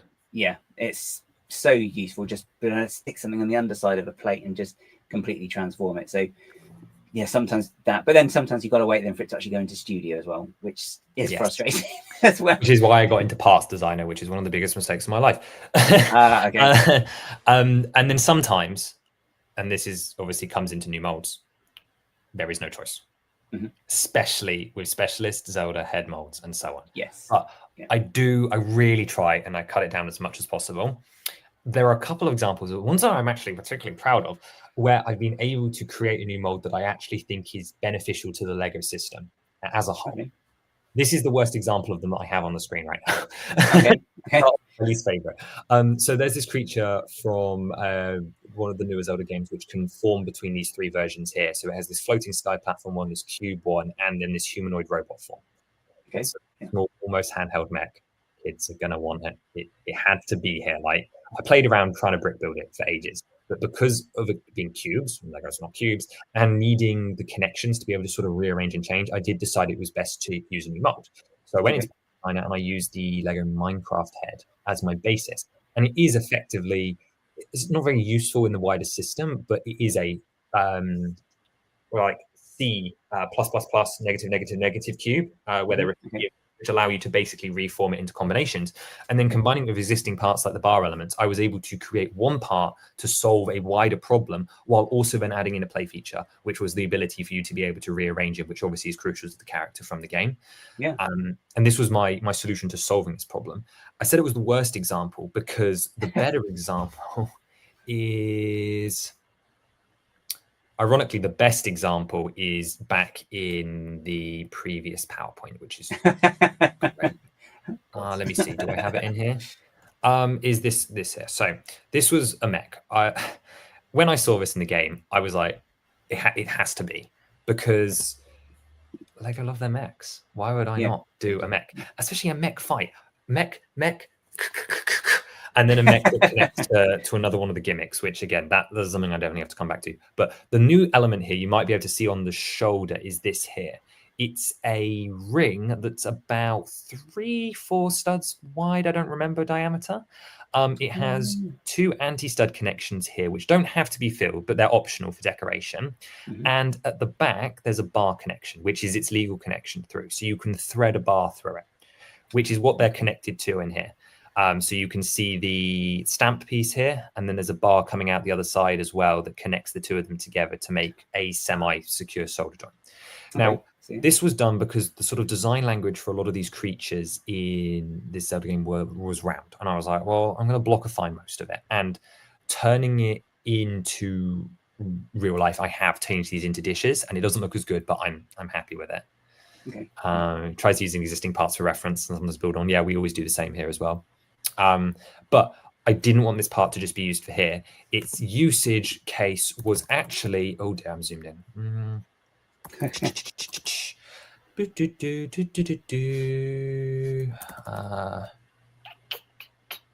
it going to go miles now? No. You keep seeing all these random slides. It's great. I think I've gone too far now. No, this one here. Right. Was actually for there. You can see the exact same piece being used down here for the base of this character because of this ring design. So I wanted it to be a concentric circle that was usable across the entire design language of the wave. So this was a new part designed for this wave. And it was great, necessary to be multiple part usage, because that is what we see with MPU and Comet and Mech Pew Pew. This is good. My favorite example was a family of molds, which I don't believe I can show you actually, because I don't think they're in the PowerPoint. But we lack ovaloids. Ovaloids. Yeah. You mean just the actual oval shape? Yeah, but like Yeah, sort of that's fine. 3D. You know the BB-8 body piece? Yes. Yeah. So this is kind of like a stretched version of that to be more Right. Okay. ovular. So like go up and down. And the goal was obviously to create it for a whole family of enemies.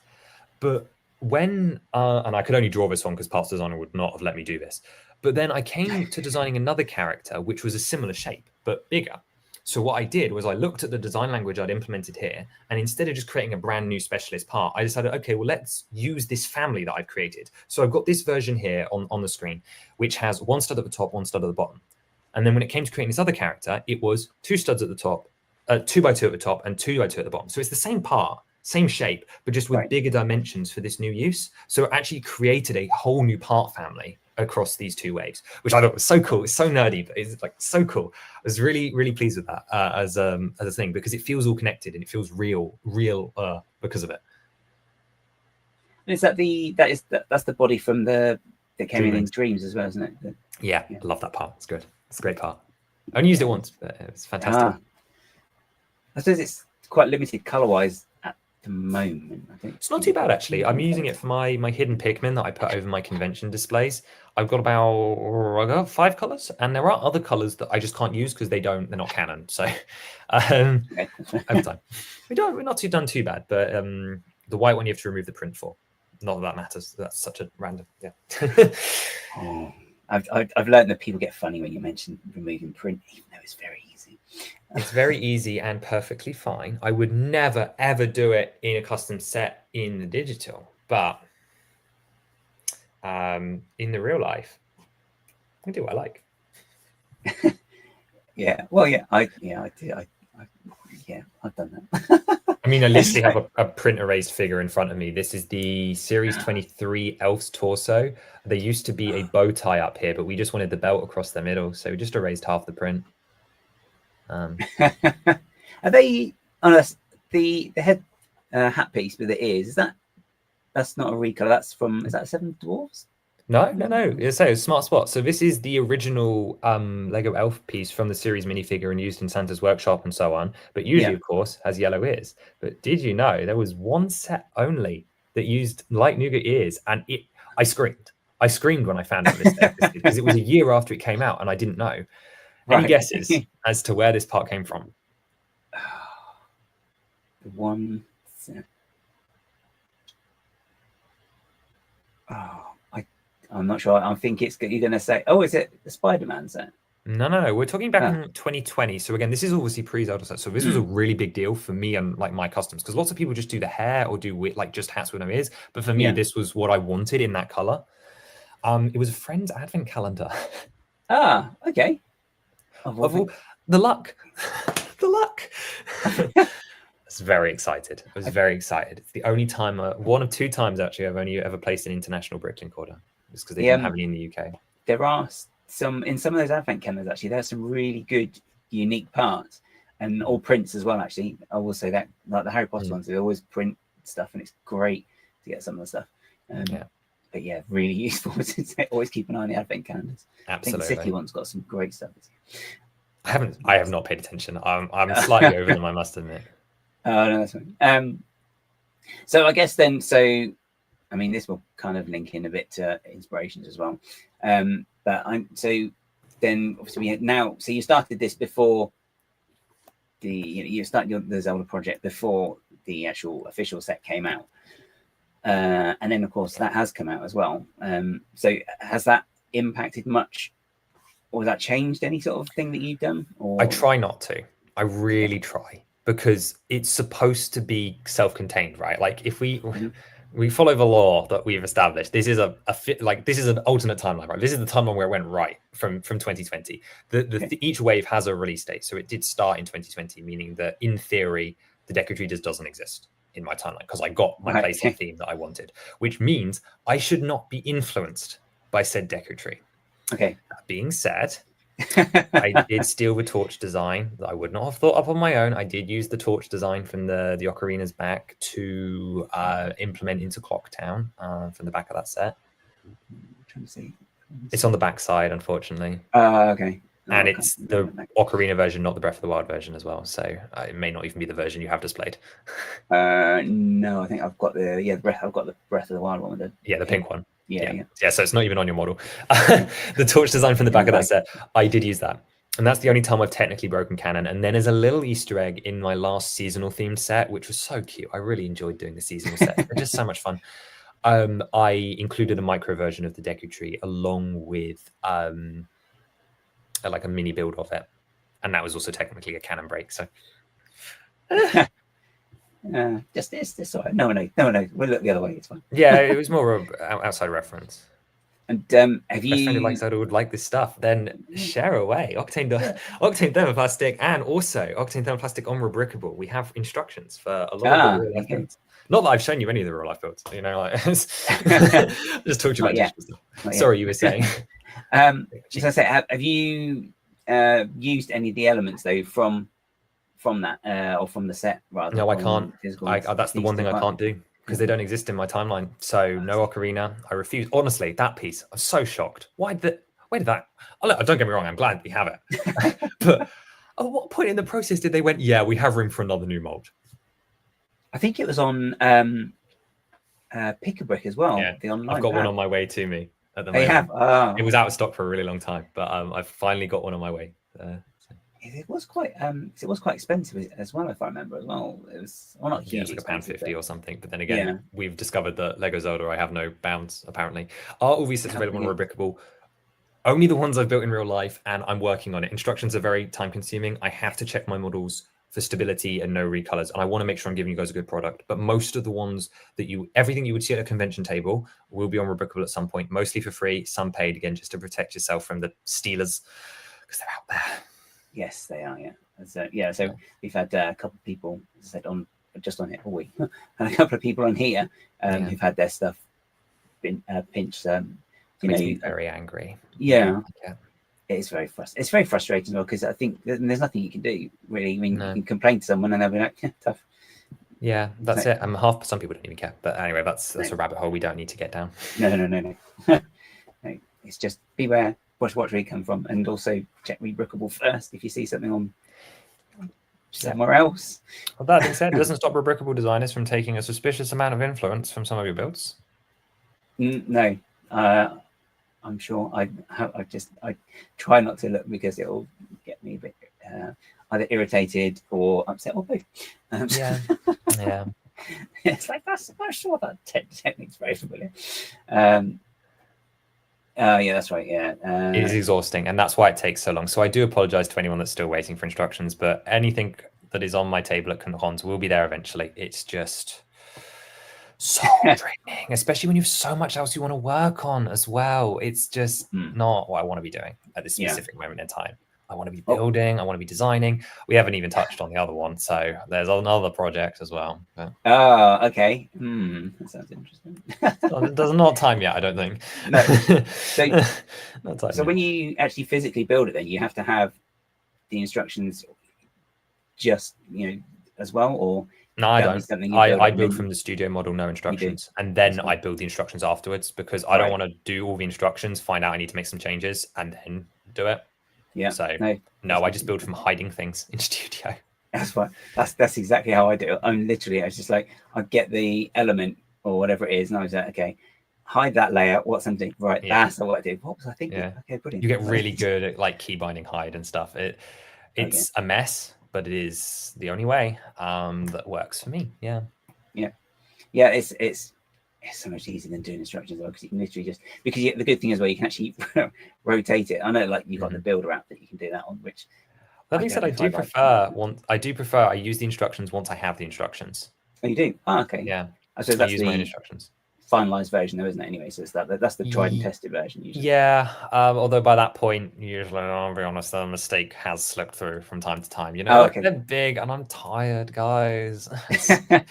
Eventually they're fine, and I'm always very good about fixing it when people find stuff, but also sometimes it glitches. But following instructions is exhausting work. It's all tiring. Why do we make our hobbies so tiring? It's like, hey, it's just putting one brick on top of another. That's too easy. How can we make this more complicated? Exactly. Always. Can't even do a convention simple now anymore, can I? It's ridiculous. I've I've actually learned the skill of editing what I take now, if only because I just can't bother. I've got like an extra box, or two, a couple of boxes, and I just think, no, I'm not going to take that. I'll just take a couple of things out and say, I'll take this. Yours are built though, which is, I can't imagine living in that world. There's sort of built. Some of them are built. Some of them are modules that all plug together. Mine are literally in parts in the cupboard. Oh, they're actually completely in pieces. Like completely. So I really got to get my act together. It's plenty of time. It's fine. I don't. That's this weekend. I'm thinking I got to make a start. Hoping that that pad order comes in. It's been shipped. It has been. Is it definitely? You got a tracking? I've got a DPD tracking number. It is in transit. If it doesn't make it here by Saturday, I'm going to be cross. But yeah, their pad system's quite odd. That sometimes, because I don't know if you found it as well, that it will say it's shipped, and then it doesn't show up. You get nothing. You get nothing, and you send them a message, and then miraculously it's suddenly arriving tomorrow, and you're like, right, okay, so what's this? Yeah, they've done some sort of nudge there, but hey, it gets there. It gets there. That's as long as it gets here, I don't mind. Yeah. So just going to take a moment then before we go back on to maybe have a look at some of the other projects. Okay, because I know you're not just Zelda as well. So. Yeah. I'll tell you what. I'll go back to PowerPoint one because that's where a lot of my non-Zelda cool stuff is, and then I should probably go over Wave 8 at some point, just because it's the coolest part, probably, of what I've done. But or at least it's some of the coolest. But yeah, let's talk about the other thing. Okay. So we always look at other builders as well. So if I bring up, I'll bring up the one you've wanted to look at first of all. Which is all very thematic. Yeah. Right, I just got to remember how I do it. Bear with me 1 second. No, it's fine. it's been like a minute. Shocking. And cool.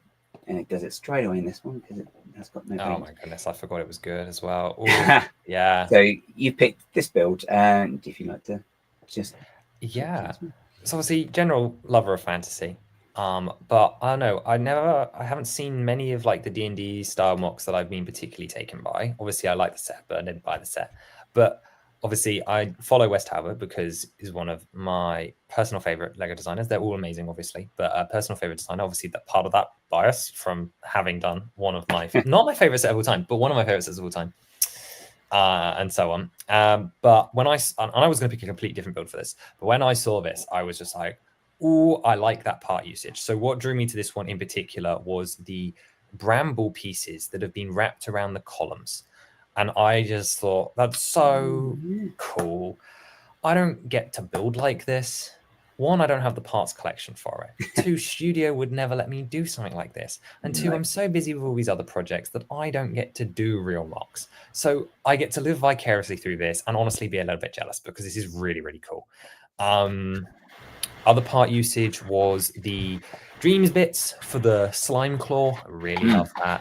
The new unicorn shield, the slime piece on the floor. I didn't even know that came in green, to be honest. I thought that was still the toxic wasty piece that's over the hill. Always love a Nexonite shield, even when it's been used simply. But then also just the skull and the bubble and the way they're dripping. It's just so phonetic and bubbly. And then there's gargoyles as well. I'm seeing new stuff now too. Really like this build. Oh yeah, the gargoyle piece is actually really, really quite cool. I'm really so glad we've got something like that finally. It seems 100%. I've got one on the way, I think, so I might have a play around. Is that one of the? I see. So when I place the pad order, it's like, I just have one of that. No, I'll have one of that. Yeah, 100%. It'll be the same when the Dark Blue Spaceman helmet comes out. I'll just be like, one of those. Yes. I think I did that with the dumpling piece. Yes. It came. I was like, I need one of those. Obviously, you don't need one. You need 7 of those specifically. I think I got 2. I think I started with 2. I thought, I'm trying to cut down on dumplings. I'll have to. So, but yeah, no, this is really. That's the bit. One of the bits that caught my eyes as well. Actually, was the skull at the back, sort of dripping down. It's like because it's not even attached. I don't think it's actually properly attached. So it can be sort of slightly off center, droopy. or It probably is. There's a brick or something in there. Yeah, I don't know. But also, I'm just always a sucker for custom factions. I love the castle factions, but I love a custom faction. And just to see like sort of a fig bath one was really cool. Oh yeah. And also the lighting. I don't know. He just photographs. He's just artistic, really. It puts me to shame. But anyway, I thought this was a really cool one. I was really pleased with this one. Oh, really? Yeah. That's the other thing as well, is when you actually build it physically, sometimes it's actually just getting that picture that, and just to show it at its best, because it's really not as easy. Notoriously awful at doing the pictures here, specifically. Like, really bad. Yeah, it's so frustrating.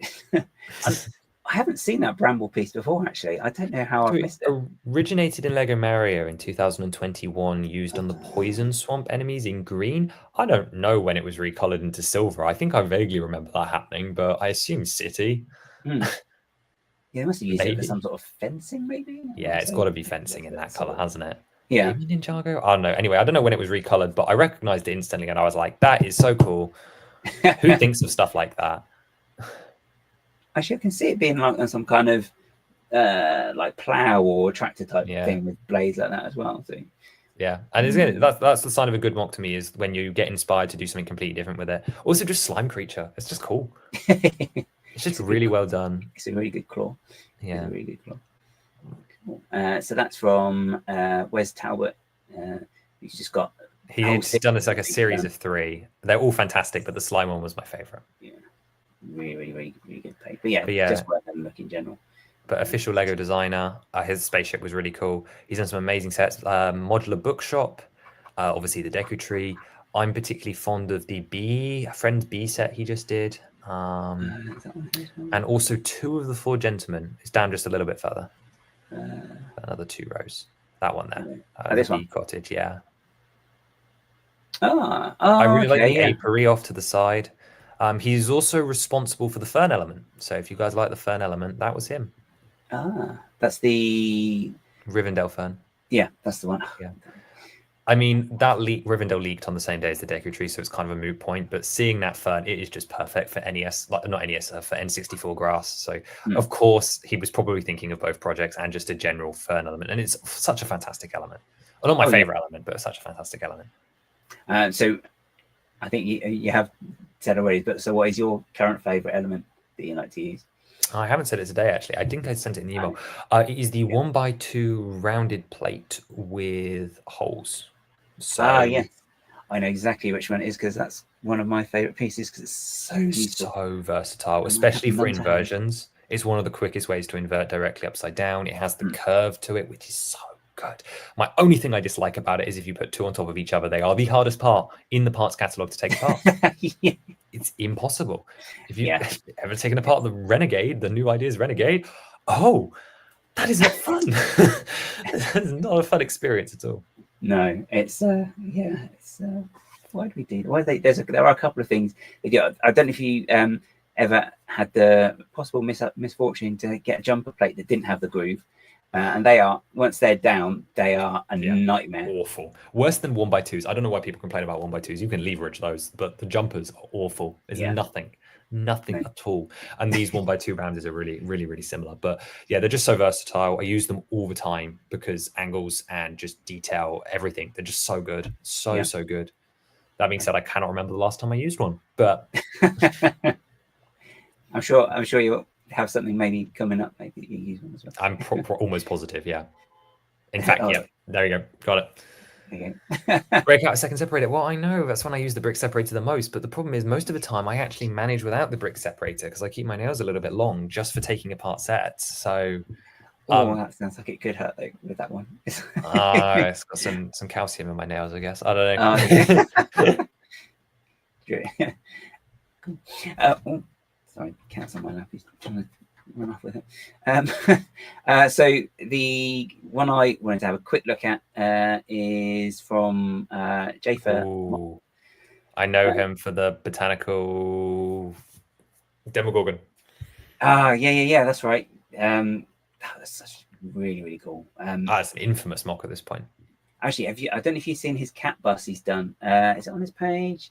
Yeah, this is absolutely fantastic as well. Ooh, I didn't know that was him, but I've probably seen it around. It's just the skull. See, it's just not fair, is it? It's just not fair. It's when he has done pictures of some of the construction of this, like the tail, and you see what's going on in that. It's just insane. It's the kind of stuff you can only do in real life to figure out. Oh yeah, yeah, and he is the master at it. One of the masters. Sorry, that was a tangent. What was the one Lego combo? But yeah, the one that caught my eye is it's not that one. It's where are you? It's actually this one. So he's actually been doing a series of them from the Hollow Knight. But it's just this one caught my eye the other day, and it's just incredible. It's stunning. It's just, and it's not. I don't think it's huge either. So, but once again, it's just like the balancing on that must be absolutely insane. Anyway, even the base, it's just so clean. I know it's one of those. It's like the shaping, the curves, and just how it's just like it's alive somehow. It's just so crazy. This is not fair. I don't get to build like this. So I can't, but like I don't get the opportunity to build this. So that's just incredible model. Wow, it's lovely, isn't it? But he has done a series from the Hollow Knights. I think there was some kind of anniversary for it. I think that's what it was. Silksong just came out, which is the sequel. So that's right. Could be to do with that. Yeah. You said there was. I think I saw the group shot. Oh, yeah. So he's done like a whole series of them. That style where it's slightly flattened off as well in places. Oh, amazing! Yeah. It's just sort of simple, but again, I'm not really familiar with the source material, so presumably this is kind of very reflective of the style. Yeah. They are really, really great to look at. I mean, I can't imagine the iteration on that. Just incredible, really, just incredible. Yeah, it's more crazy techniques that we're all good at doing. Really, we all have our own little techniques that we can do. Its own little niches, isn't it? But but it's crazy because when you look at other MOCs, and I just go, I wish I was doing it like that. But no, it's not meant to be. In my own little niche instead. Yeah, but that's wow. And thank you for showing me those. Just because I'm gonna have to have a closer look at the angles. I think because the legs, they're so thin. Yeah, and also I'm always a sucker for mixed media. So the use of cloths, I'm always down for official mixed media Lego. I use a lot of the vinyls and obviously stickers and so on in my stuff. So I'm always down to see that get incorporated in fun ways. Cool. Yeah, so that's that one. That's J for MOCs. What a talent! Yeah, so always worth a follow anyway as well. 100%. It's one thing I'm bad at is actually following the people that make cool stuff. It's very easy as well to just fall into that trap and you're like, oh, what are they doing? Oh, why can't I do it? But then it's finding your own way into stuff anyway. So exactly, isn't it? It's all different. We all have different areas, and as long as you can be inspired by other people, as long as you're happy doing what you're making, then that's all that matters, isn't it? Well, exactly. And because we just saw Wes Talbot, and obviously then he did the Deku Tree, and then you used that then as a springboard to do the third version of the Deku Tree that that was a straight old build, to be fair. So similar to a lot of stuff I've done is just only using parts in the set. That was a challenge. Okay. That was a challenge. Because the parts do not lend themselves to that sort of difference in shape, specifically just because of how cartoony Wind Waker is as a game, and the other trees just not being like that at all. So, but yeah, there was a springboard from his, and obviously he was springboarded from his own Zelda ideas submission from back in like 2012. So it's all full circle, really. Yeah. So that's really what an incredible opportunity for him. Like, yeah, definitely. So yeah, so he's submitted that, and then there's some ideas, and then it got years 10K, later, it's like, it's really strange how it's taken so long. Exactly, got 10K. We've had there were 7 or 8 submissions that reached 10K in the time it took. Yeah, it's great. It's really, it's like the design. It's like it's taken them really such a long time. They just to actually think, or maybe people do want this. It's like, people have been voting for it for years now. Come on. Also, I don't think we've quite reached the point where we realize, oh wait, people want this properly. Like, I'm loving what we've got, but like, I mean, the playsets would be nice. I'd quite like some more. There aren't really many play features on there. I mean, I know the Malco does the opening. The Skulltula drop on the other one's quite fantastic. Right. And I'd argue that there's a lot more environmental play than people give it credit for. The use of jumper plates to store stuff like the mushrooms so that you can sort of move those around. I think no one talks about that because it's so passive, but just the ability to customize how it looks and also have Link play around it going and picking up the items and going from there. It's a big deal to me. So cool. There's a couple. It's not really intended that way, but to me, it has always stood out as the relevant Lord of the Rings. Again, obviously, Lord of the Rings, amazing. My true love, right? But it's something that hits with the kids, and it's fantasy, so it will take in the castle audience, and it's bright and colorful and bubbly, and it's so often creative and heroic. It's exactly what they're looking for in a theme. I don't understand why. Actually, I believe it's more Nintendo's end than Lego's end, to be fair, if I'm completely honest, that just have this view of it as this premier, more adult merchandise product. And I'm just like, come on, guys, what are we doing? Because there is, we are reportedly getting more stuff next year. Yes, just the one. Is it just the one? Or is that going to be similar sort of black box type? Allegedly diorama. It's definitely going to be 18 plus at 77093 with 1003 parts. That's all we know for sure. Coming out on March 1st. Okay. The alleged rumor is a Ganondorf diorama. I'm hoping we're slightly wrong there, and it is a final battle so that we get both his forms, because I do not understand how you make that set. And again, this comes up to what I was saying about I don't pick concepts that I don't think are interesting or would be valid. 1,000 parts to make a room? I don't know about that. To me, Emperor's Throne Room for 80, sure, but 1,000, that was only 800 parts. It doesn't add up to me. I think personally there needs to be a Beast Ganon or a second phase for him to sort of be in there as well. So I'm hoping that there's something we've missed, because otherwise I don't see a value proposition there. And that's just my personal. I'm also just a whole little bit whelmed by the whole thing, because I just see just whelmed. I'm so excited, right? Like anything, I'll take anything. I will buy it day one. It doesn't matter. I've got a Game Boy on pre-order. It's not even a Zelda set, but it has a singular piece of vinyl in it, holographic vinyl at that. Also, that set does look fantastic regardless, but there's a single piece in there that is connected, and I will buy it day one.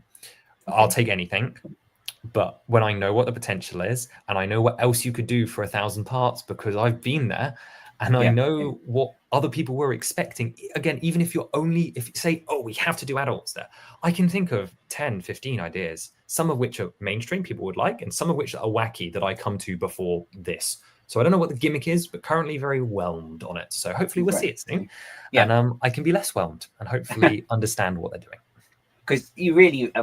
because it'll only be like the second one. You're going to want something that's going to bring not necessarily regular fans of Lego. You want people to come in from outside as well, just to get them hooked as well and buy the stuff. This will complement the tree, because you've had your good set. Now we're going to have our villain set.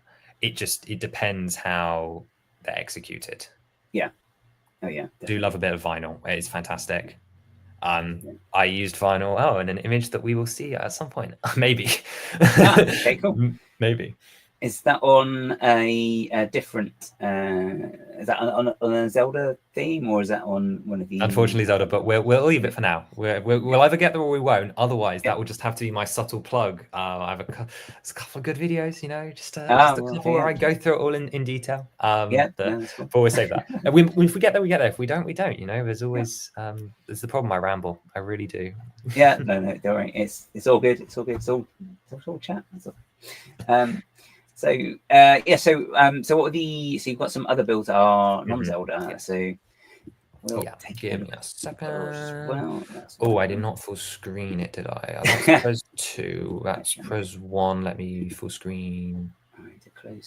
I think I've just freaked it out. Hold on. This is going to be so underwhelming since then. Let's just go back to where Aussie was. There we go. Okay. And share screen. Dun, dun, dun, dun.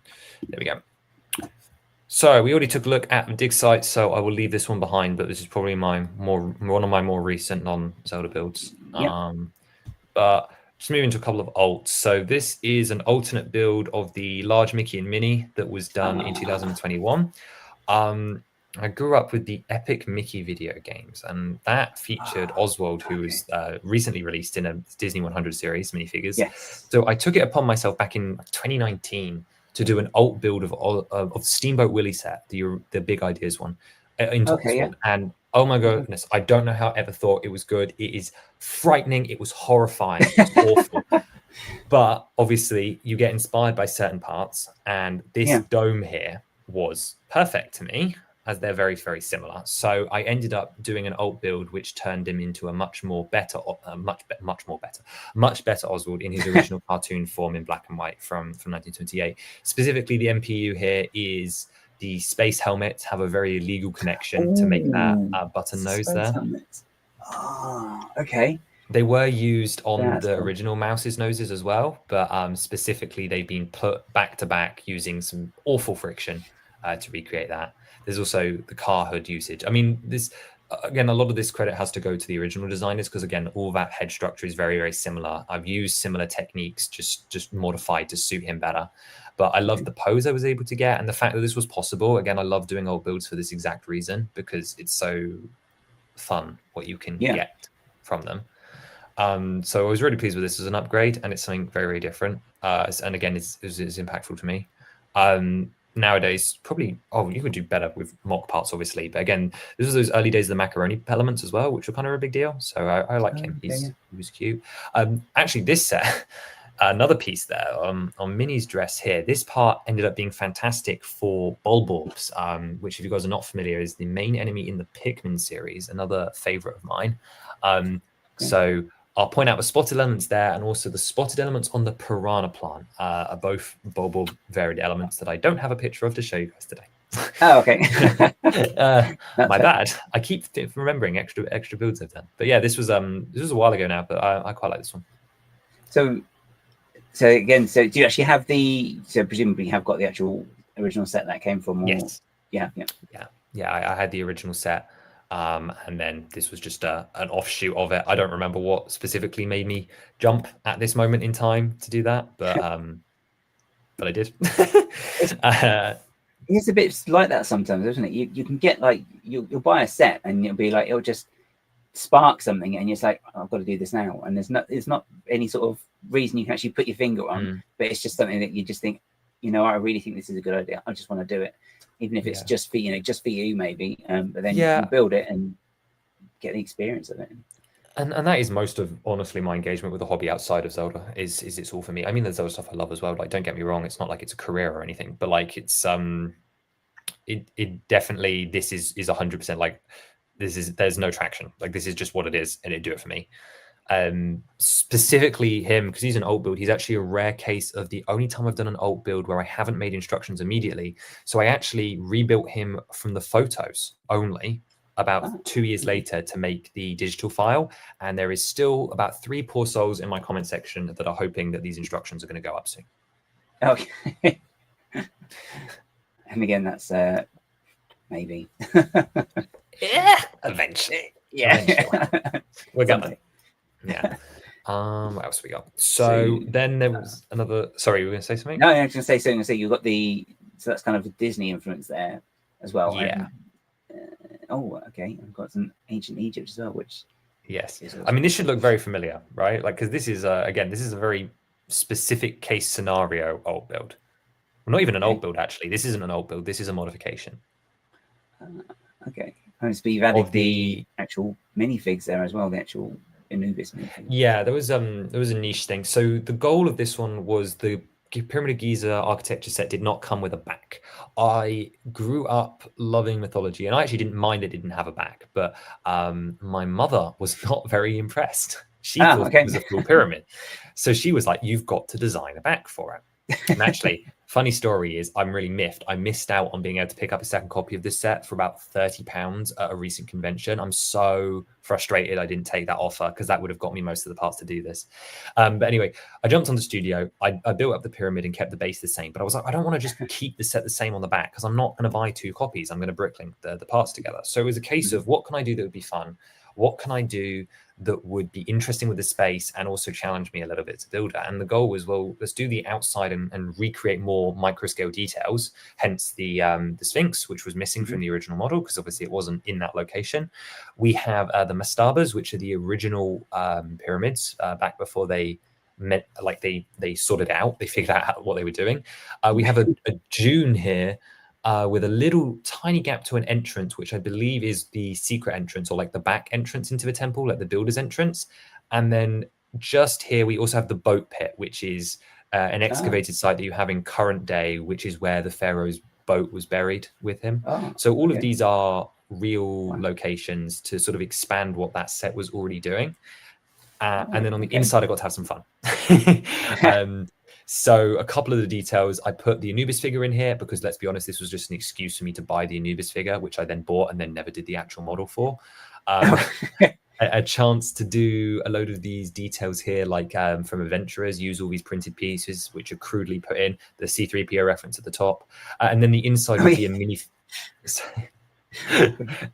and then the inside was a minifigure scaled version of the tomb. So you've got stuff like a Senate board, which would be done here with the Minecraft jukebox pieces. You've got a wheel because they had chariots broken down in there. There's the flail and scepter attached to the wall. The 4 canopic jars in the back. Again, lots of these adventurer parts. And then a cheeky little pop culture reference in the form of a Stargate. Excellent. Well. I was rewatching Stargate at the time, so it made all the sense in the world to me. Yeah. As soon as you zoomed in, I was like, I know what that is. Yeah, that's the point, though, isn't it? That's good. Yeah, that's the sort of details that I love. Those when people have stuff like that in their builds, it's like some, you get, I don't know, some people will be like, oh, I wonder what that is, and other people will get, oh my god. Yeah, it's great. And to be fair, we get that reaction at shows with the Zelda stuff as well. But ironically, right after doing all of this, the person that told me to do it, my own mother, she rolled her eyes at the Stargate reference, even though she indeed was rewatching it. She liked everything else, but you've gone too far, yeah. But no, this was another personal project. Just taking mythology, ancient Egypt was a huge just part of my life, so it was just made sense to me. I really love the original set. I think it's really colorful and does a really good job. However, this was a challenge. It was something fun, and hopefully one day I can take a break from buying sets for conventions and I can get the parts to do this. Would be lovely. So this is on one of your definite sort of future build physical build ones. But it's a for me, which means it gets lower priority than convention builds. So that's fair. It gets stuck in limbo. Oh well. Yeah, that's the trouble, isn't it? There's so many little things that you start designing. You think, oh, I really like this, and then something else comes up, and it's like, oh, I'll have to come back to that. I really want to do it. It will. It was probably the closest it was to happening when I came across that second pyramid set. If I'd bought it then, I probably would have fast tracked it. But again, alas, it did not. It did not. Similar story actually for. Oh, sorry, go ahead. I was going to say, who knows what you'll see at a show? You never know. You might see one for, I don't know, 30 quid again. You never know. Yeah, exactly. I can dream. Oh, I love the potential of shows. Whether the reality comes through, who knows? Oh well. What else we got? It's being funny. Why is it not? There we go. This was another really mild one. Actually, let's just play a game and spot the difference. So it's the Lego ones at the top. I think the bottom one has been recolored and it's got a lot more detail on it for a start. Actually, changed that. That's actually a lie. There's like basically no more detail. There are 3 big changes. The recolor you've spotted is well done. There are 2 other big changes. The roof's been switched around on the bottom one on the right hand side. Right, don't you? So that was the hardest one. And the wheel where you've got the wagon thing dangling, that whole open bit's gone as well, isn't it? Yeah, okay. That I wasn't really counting that one, but I look a bit to the right. Oh, the tree as well. No. To the right of the wagon window. Oh yeah, the extra story onto it as well. I thought that was the obvious one. So my slight modifications to Medieval Town Square, and you might be going, Octane, why are you showing me this? This is such a minor thing to be including, but this is just symptomatic of what I'm doing all the time. This is actually not even really my design. This is the original leaked version from the infamous 2023 leak. Oh, This was the Uber set I leak. thought we were getting. Right. Okay. And when the real one was revealed, I was like, this is cool, but I prefer the others. Tree, sea air, jumper plate, that's another one that was changed. So I went through this blurry leaked image and I changed basically back anything that I would have preferred.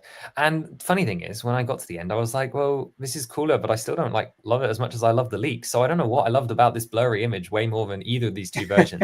That being said, I do prefer my version. It is personal taste, so I imagine some people won't, but I love that red roof color. I love the second story. There was like an era disconnect for me. And again, I'm not an expert, so I can't speak to this, but it didn't feel like a medieval town square to me. It felt like rural farmstead from maybe the 1300s, and then Tower Guard Inn from like 1600s, almost Renaissance, like Shakespearean. Okay. And I was like, I'm not vibing with this. So I made the other one taller and less rural. And the goal was to keep the same essence, but just sort of return it to that state, which I originally liked. I also really stand by the red roof. I know it's very samey on that red building, but I just don't know why they're all tan in the final. It doesn't make any sense to me at all. Yeah, and then I sealed up the window. So really, really minor changes. There's another tree around the back, and there's a couple of other bits, but it was just sort of holistically fitting it more to what I thought we were getting and what I preferred. So it was a small mod I did. Yeah, the roof is actually I do quite like it in red, actually. I think it's just because, as you say, otherwise they are all the same, and it's quite nice when they are all different, because then it just means they are more distinctively different buildings as well. And Lego Castle has always taken place in a heightened reality, as far as I'm concerned. So like, I don't care. Oh, it's whatever I make of it. I shuffled the interiors around as well, just because I felt it was really weird that the painter was on the ground floor, and it also, when you closed the building up, it looked like she was in the inn, and I'm like, why are we doing this? So she's moved into the new room on the second floor, and I added a expansion to the inn, which was kind of like a local tavern area, I guess, where like a performer, there was like a mini stage. I moved I got rid of the tree in the center. I pushed it over because originally it was attached to the building, like the marketplace tree. So the wanted posters had to move into like a little wanted board, and there's some cute candles and stuff. So nothing major. It's a small modification, but it was sweet. I guess what you're saying as well about the hyper reality for the Lego Castle, it's kind of going back to that thing you said earlier on when you design, it's like part of your template sort of brief when you do your designs for the Zelda project, it's to try to keep it in that Lego thing. So it's not, as soon as it gets too detailed, it's not going to be Lego, because it's not how Lego would do it, because they don't go into depth too much. I mean, even like some of the, I think Star Wars is probably the most detail they probably haven't, and then even then it's the simplified cartoony type version. Yeah, and I really stand by that. I don't want them to go more detailed, because there is sort of like a visual level where you reach a level and it's like, this is too much. There is also a point past that where some mock builders can get away for it, but by and by there is sort of a resolution level that we have with this medium, and I don't know why people keep trying to pass it. I really don't understand that, but explain. Yeah. Yeah. I don't know where I was going with that, but no, that's fine. No, it's just sort of keeping it all, as you say, the way that they would do it as well. Because I know, like when I think possibly touched on it as well, actually, with when you design the minifigures as well. It's just, and I think Keegan mentioned it in chat earlier on as well. Is when you're designing them, that's when I find that can be a big challenge as well, because it's so easy to just think, oh, this character looks like this, and you try and get it as realistic as possible. It's like, but then you look at like, I keep talking about Star Wars, but if you look at the Lord of the Rings, because if you look at Gollum, there's no way that Gollum looks that simplistic in the films. So they sort of found like a scale back, just the most basic details that you need to say this is Gollum, this is like the shadow, you get the silhouette, and some basic features, then that sells it as Gollum. I mean, and they are very, very good at designing minifigures to look the simplest design, but actually look like who they are. I mean, the best modern example, I think, is the Jaws set. I think those minifigures, they look Lego, but they also look exactly like the character. And it's that balance I find really quite interesting. It's fascinating. And sometimes they get it so wrong. The Bucky in the new Civil War set from January. What was that? That was atrocious. If I'm going to poke the nest, though, I don't know how many Star Wars fans we've got watching. There's this thing about the pupils. I like the no pupils. It works for me. It fits minifigure design language for me. It makes so much sense. I'm very happy that they're sticking with it. Yes. So anyone that says the lack of pupils is ruining minifigures doesn't understand what a minifigure is meant to be. And when you say the pupils, you mean the white, tiny little white bit they put in the white? They're still there. I don't know what people think a pupil is. That is the pupil. It's just in white. But I will go on record and support that. I think it's fantastic. Yeah. Don't know why they made Ezra's eyes blue and no one else's, but that's besides the point. I like the white pupil look that people say is the no pupil look. I think it looks fantastic, and is a great addition to minifigure design. Yeah. It's disturbance in the community. Oh, I have many controversial takes. I like the helmet holes. Oh, I don't understand that. The whole concept, I like the $1,000 Death Star as well. I just won't pay $1,000 for it. That's for sure. No, it's I don't even mean controversy with that one. It's very well received, isn't it? Yeah. It's good. Fun time. Right, well, actual, if you guys wanted to actually see a MOC, I mean, almost MOC. So again, a bit mythical coming in. Trojan Horse from Troy. Love the Odyssey. I know I'm starting to notice a pattern that I have quite a literature focused, because I've got all this mythology stuff. We had Ozymandias earlier. I didn't realize this was a pattern. It's really good. It's good though. I mean, it's like you mentioned, like the Octane design style, if you like, earlier on. It's kind of like not just a design style. Maybe it's like a focus is, maybe thematic. You sort of lean towards the more historical side of things. Definitely. There's something. I mean, this does not fit my design language again, but this was also an older one. But I see the point you're making. Yes. I don't even know when I did this one. I say MOC. That is just an 8080 skeleton. Okay. So it is the 2014 8080 with its legs rigid into a Technic base and with no head. And then everything else is built using the LEGO Ideas Old Fishing Store and the Treehouse, I believe. Oh, wow. Okay. With the exclusion of the 4 buckets on the wheels. I do love the detail of the wagon wheels on the knee joints as well. I thought that was delightfully fun. Given that, of course, the mythology for this is that they hid inside it and they built it out of their boats. So it makes sense that it's all sort of wooden and rough. You even got a trapdoor feature for them to escape from the belly, which was the inspiration for why I did this on the 8080, is so that I can have it dropping out. Don't know why Mickey's in there. Doesn't matter. It's not important. But some very early shaping stuff here. It's not a great one, but I like this one to this day, really. I'd like to do a second version. Almost MOC decides everything I built. Yep. I can relate to that. Yeah, that's cool. It's good though as well. It's I just like the fact that you are sort of following that sort of a through line with it as well, and the fact that it's on an 8080 makes me think, there's a bigger 8088. Oh my goodness! The marketing images for that set are so funny. I would love to have a life-size dog sculpture just in my room.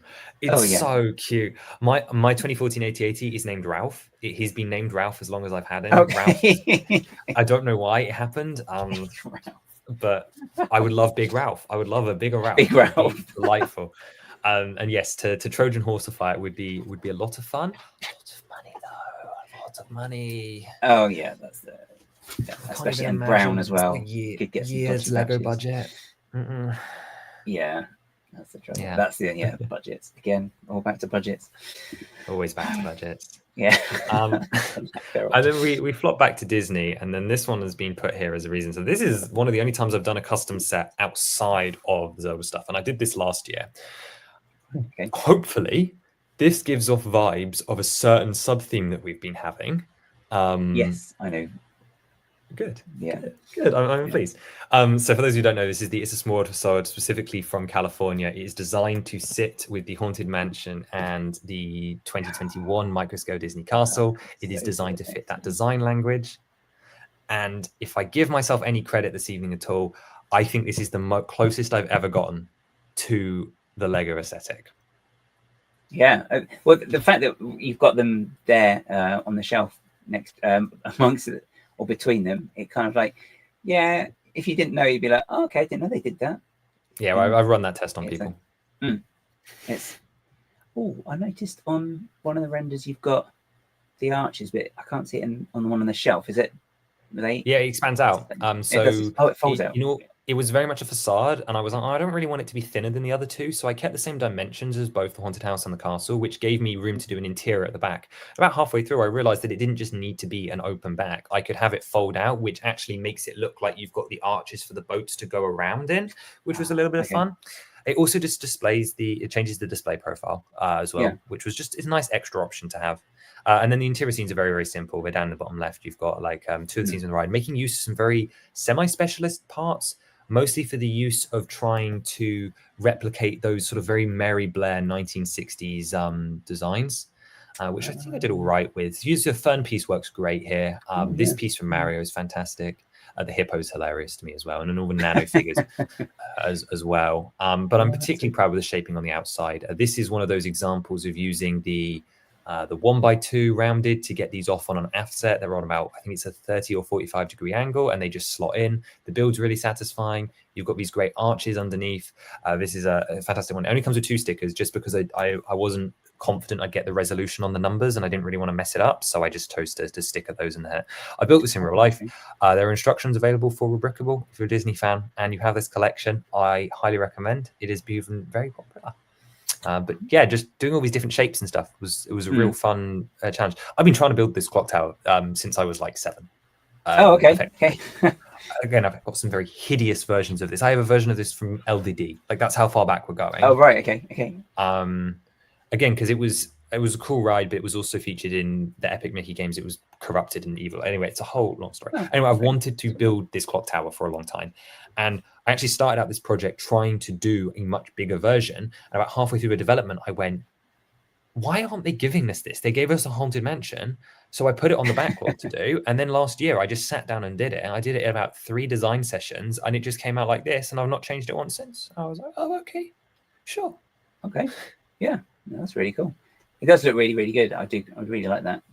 I haven't been to the one in, is it California, this one? So this is just the one that's most iconic, like phase-wise. Sorry. Yeah.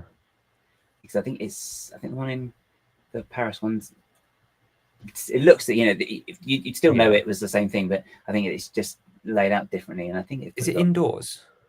It's like this, actually. No, it's outdoors. It's outdoors. I think I just tried to pick the original one just because it was iconic. I mean, I was nearly picking the Magic Kingdom one, but I didn't want to do a canopy and all this stuff. This is what people tend to know or recognizable. It was always about getting Chester, which is the name for the clock, on there, as I was enlightened. Chester's the name, and just proving that this ride concept is underutilized. Again, notice that my custom sets tend to come out when they feel there is something that is not used or not developed. Fill the gap. Yeah, and fill the gaps. But yeah, this was another instant for me. As soon as I saw it, I was like, oh, I'm going to have to buy that. It's just another irresistible. That's the trouble. All these irresistible ideas. Is like, oh, damn. And it was just a real case of having to simplify the designs. I mean, I can match up them for you. So there was some that I chose to like object. So we've got this triangle here is these 2 pentagonals here. You've got the 2 flowers above here and here, one of these triangles, and then also this rounded shape above here. Then you've got the 2 cogs next to each other, followed by the cog above it. They're both here, along with this clock piece, which is here and here. And then you can't see the other side. But like the details were approximated, but it was all very sort of scaled and adjusted and simplified. Again, I often talk about a resolution or a level of simplification. It just has to happen in models and stuff that has to be cut. It doesn't get talked about a lot because obviously people build MOCs can build at whatever scale they like and include what they like, but specifically for custom sets, there is a level where you just have to say no. You cannot include everything, especially detail. Yeah, you do get to that point. It's like, I've got one of this. It should be 2, but I'll just put 1, and you get the idea. And it's like, that's fine. That's the other thing as well. You get to that point, you have to accept the fact that no, it's fine. It does the job. You can see it what it is, and it's difficult to get there sometimes, but you just have to get there. And it's got just the 2 stickers, so it's the clock face and the strip with the numbers. And you could easily leave the numbers off, because the clock face was iconic. But what did the guys want me to do? A 3x3 tile scale, and it is on 1 point of rotation, so it can swing as well. Okay, yeah, that's a really, really nice piece actually as well, because it's got the 4 anti-stud bits on the back, so you can actually have a central thing and, as you say, twist it if you need to as well. So.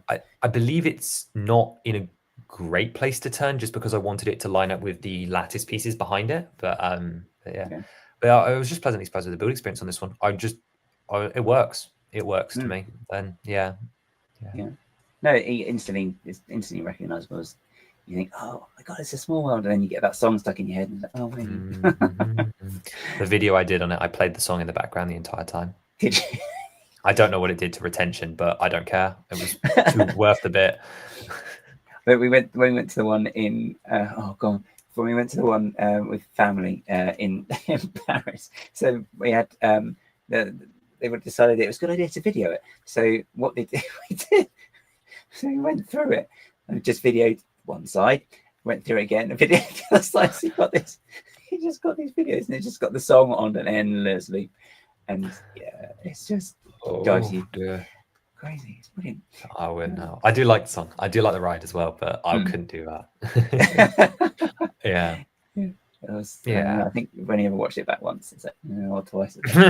Yeah, not the thing you need, isn't it? Yeah. No. It does make me wonder why they haven't done stuff like this, because there are iconic rides that they should have done stuff for if they've done the Haunted Mansion. But I guess who knows?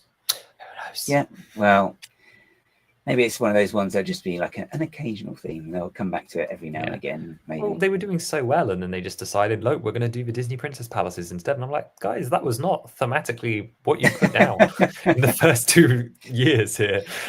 Yeah. Agrabah is not a real place. What? Yeah. Well, actually, hang on a minute. It is, isn't it? Disney Agrabah is not a real place. Let's clarify that one. Yeah. So I don't think is it Neptune's Castle? I don't think. Yeah, Neptune's one. That one was very pretty, but still, it doesn't exist either. Yeah. So a lot of the. So I mean, are they all? Would you say they mostly though? You are sort of IP based when you do build stuff. Obviously, the Zelda project aside. Yeah, it's not a realization I've ever had to come to, but it appears to be that way, doesn't it? Huh. I wish it wasn't. Hey, I'm completely guilty of that as well. I wouldn't worry. Yeah. No, I have such a huge soft spot for the original themes, but yeah, the IP is in my DNA. I mean, Lego's going to get there before me, but the dream would be a Flying Dutchman. So that's kind of the last thing on my list. Like, I started off this decade with about 5 things on that wanted list, and they hit all of them in about 3.5 years. And it was just okay, because we had Lord of the Rings come back. We had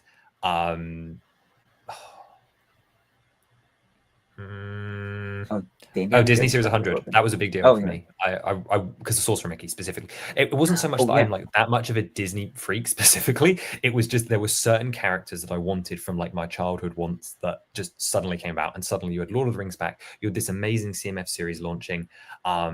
And then in the space of a week from that, we also had the Deku Tree leak because we knew about Rivendell, but the D2C leak, they just hit off everything. So like, and slowly they've been sweeping up the rest of my IP ones for like the better part of the years. So like the Right Colors of Spacemen, and we had the return of more Lord of the Rings. We're only missing the Mouth of Sauron from me now, and then it's just Davy Jones now. I'm pretty sure that's the last big like childhood one on my list, and proper Zelda, obviously. But yeah.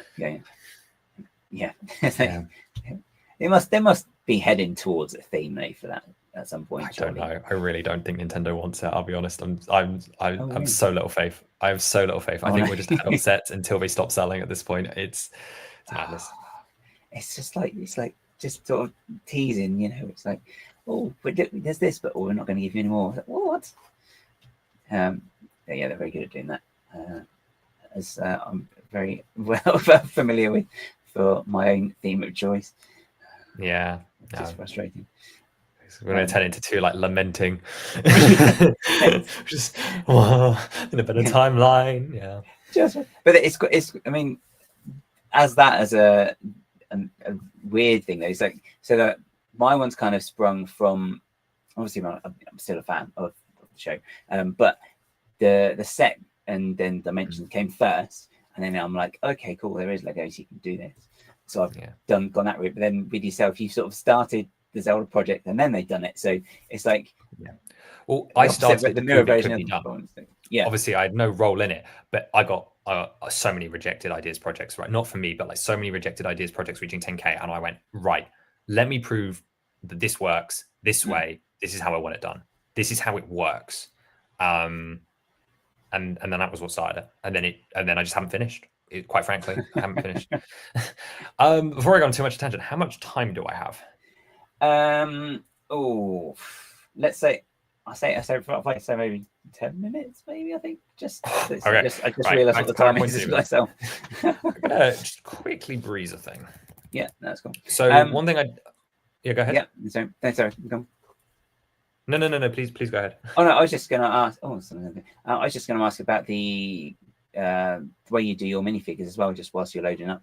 I think I have them here actually. The page that takes forever to load. Yeah, this is everything I've ever drawn. So there's 500 plus figures on this. I do outlines. So I pose them up in Studio. So I go into Studio. I pose a blank minifigure, separate of any blank molds. You see some funny ones in here, and then I just draw over them and I do the design work really. And some of them work better than others. Over time, I've gotten away from the bug eyes and stuff because, again, I was learning. I didn't really know what I was doing. Like, this is one of my older ones here. This is the original 2020 Zelda. And then, well, actually, the best example would be the original Link because the new Link is right behind me, isn't he? But goodness me, I don't know where he is in this mess. Yeah, as you can see, there's a lot. I've drawn a lot of minifigures. But yeah, I just draw outlines in a free software called Krita. It's probably the best free art software I know. The only free art software I know, but the best. And it does the job, as you can see. Did you have a more specific question in mind? I was also going to say as well, so you've done this. So this is like you design them like this. And then for those then in the real world, then you get a print on them. Is that not always? I'm a bit of a purist sucker actually. Like I don't like doing minifigure decals. I know you've seen me do a couple, and I do have a couple on the table. But generally, if I can't make them purist, I don't make them. Which has generally been my rule of thumb, with a couple of exceptions. So, for example, like this one is he's complete like purist here. Like obviously he's got the sword's just gone flying, but this is all official parts. This is nothing custom on him at all. I have been. I've just got to get that back foot off the edge of the table. Oh dear. Yeah, no, there's been nothing. I really like to stick to just the Lego medium. I know I do packaging, right? I've got my fake box here, and I've obviously done a poly bag as well, and I've messed around with vinyl, and that's been fun, as well as stickers. But mostly it's stickers for elements in the set, which would have been stickers anyway, but because figure decals are prints, can't do it unless it's a very special occasion. So I generally look for purist alternatives, which is quite difficult for the enemies because obviously they've all got these molded heads and they're ridiculous. But the Series 25 Triceratops and the Series 27 Pteranodon, Pterodactyl, whatever we're calling her, were both great for the lizards, and I was able to do a decent job at where is it? There he is. This green fella here. This one down here. Oh yeah, I was able to recreate those quite well. Yeah. Okay. Yeah. The drawing is like a whole nother form, really. I'm going to blitz a couple of concepts. Please interrupt me and ask questions if you need them. But just because I feel like I've not actually really dealt into what I think makes the CSS special. The first of which is the dungeon builder system, which was what I launched with in Wave 1.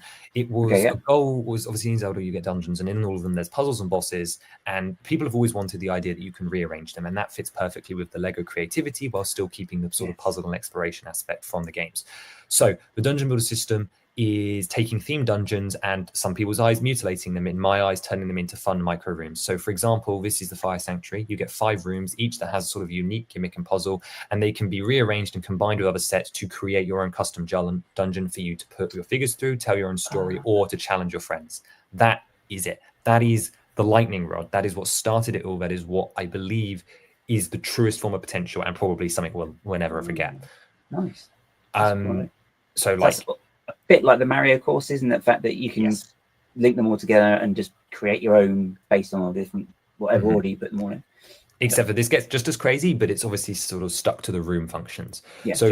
couple of things here. You got mini boss room with a door that locks over here, and of course there's a lever on the creature so that you can press down on that and the creature explodes. I'm big on creature defeating actions. Nice. This room here has a slider, so you can drop the fruit in the water to make a magma platform so you can cross over. And of course, this is a bombable wall with a lever behind.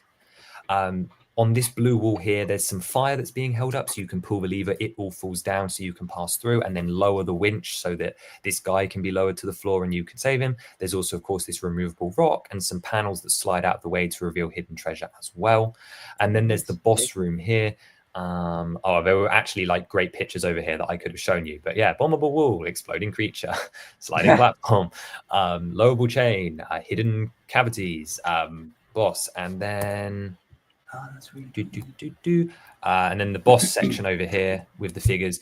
There were these two platforms. This is mimicking the main puzzle from the game, which was where you had to make a faith choice, right? You had to pick which one you thought was real, and the clue in the game is you pick the sleeping statue. Here it doesn't matter. You jump one, and you, during the build, put a Technic piece under here that stops them from rotating. But of course, you get to choose which one. So there's a faux platform that dumps you in the lava, and then there's a real one. So that just adds to the play and is a bit customizable as well.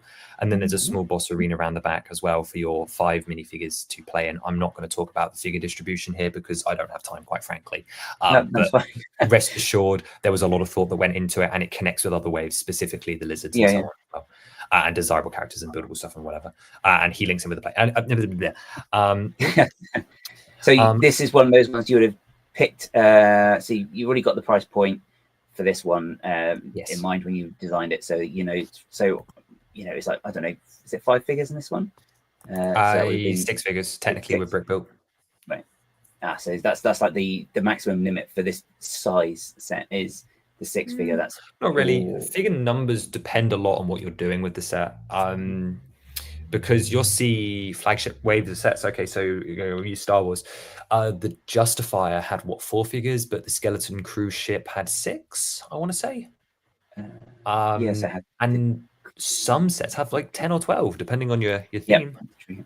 So it kind of depends what I feel suits the set, what I feel isn't pushing it too far. Figures get... I write a figure list beforehand because I have an idea of price point, but I will cut and change if I need to. Generally speaking, I don't have to, though. I just kind of pick what feels right, which I know feels really unlike the rules I've established, but I'm able to keep it in the rules, so it works for me. And then here are them. Actually, do I have it on the next slide? I don't know. Nope, I don't. Oh, don't know what that was. Here is the dungeon set together. I'm aware this is going to be very, very blurry, but effectively across the 4 waves of dungeon sets or dungeon related sets we've done so far, I produced 10 dungeon sets. We've got fire, water, grass, spooky, tech, but it's build your own. So it's a bit like the Minecraft builder boxes, a small tech expansion, bigger, spooky, but different, water again, fire again, and spirit. So you have these 10 different combinations. Here is just the 3 from that flagship wave 1 combined together. You can see already just with 3 sets, I've got a right angle, I've got 2 floors. It's messy, it's chaotic, but it's the exact vibe I want. This would be executed so much better by official designers. But again, it's just the concept. Yeah. And each one of those rooms has a puzzle. Each one of them has a bit. You can put some treasure at the end of each branch. And then this one at the top is what it looks like with all 10 sets. Okay, cool.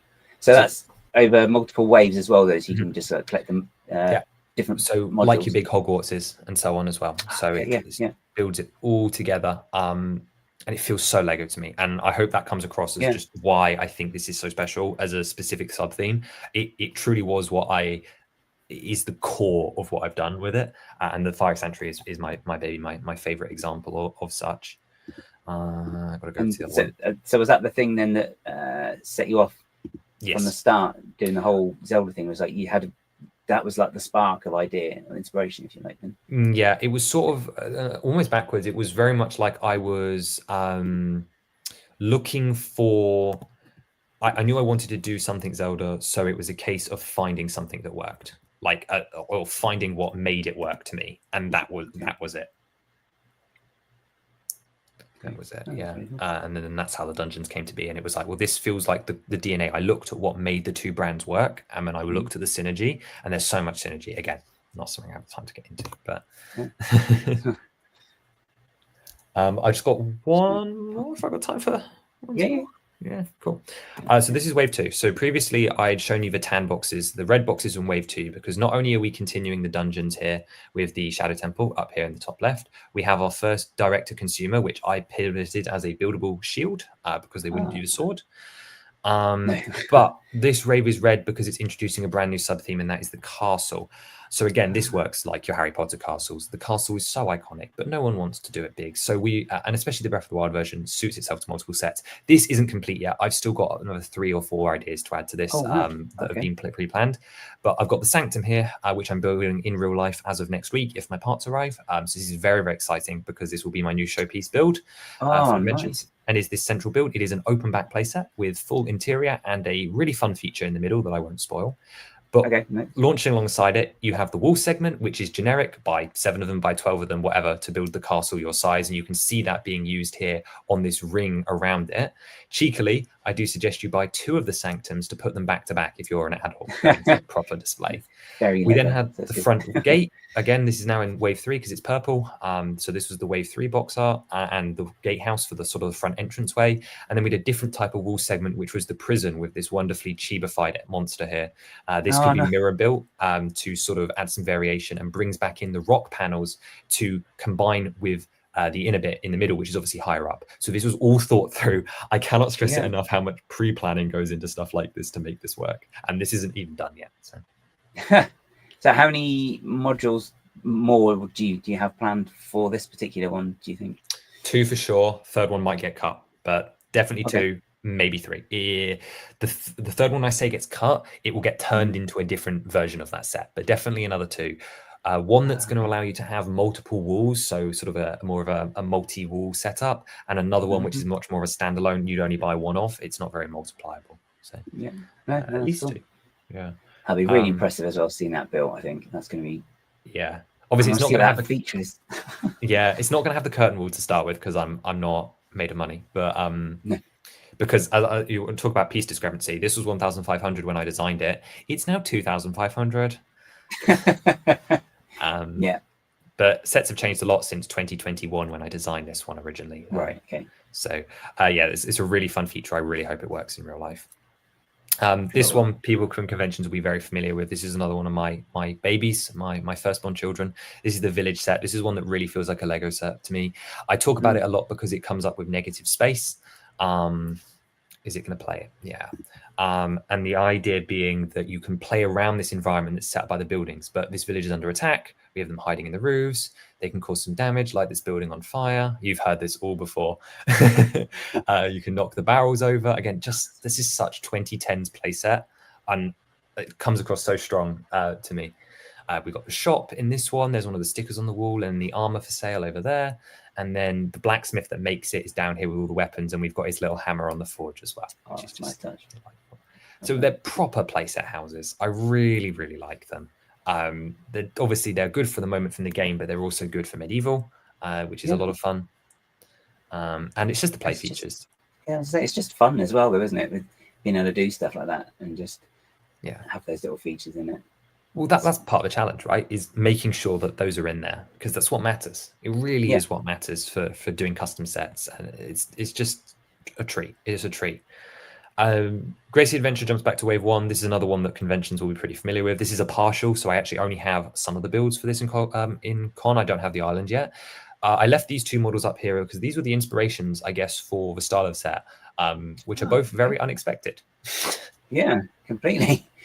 The top one being a sort of multi-build setup. So the idea that it's a adventure in a box is what I call this one, because they're just the components that you can do whatever you like with however you like, and that is sort of the inspiration there. And then creature-wise, it's sort of this firstborn setup from Ninjago Hunted, where you've got these extra vehicles and side builds off to the side. And again, it's just a sandbox to play in.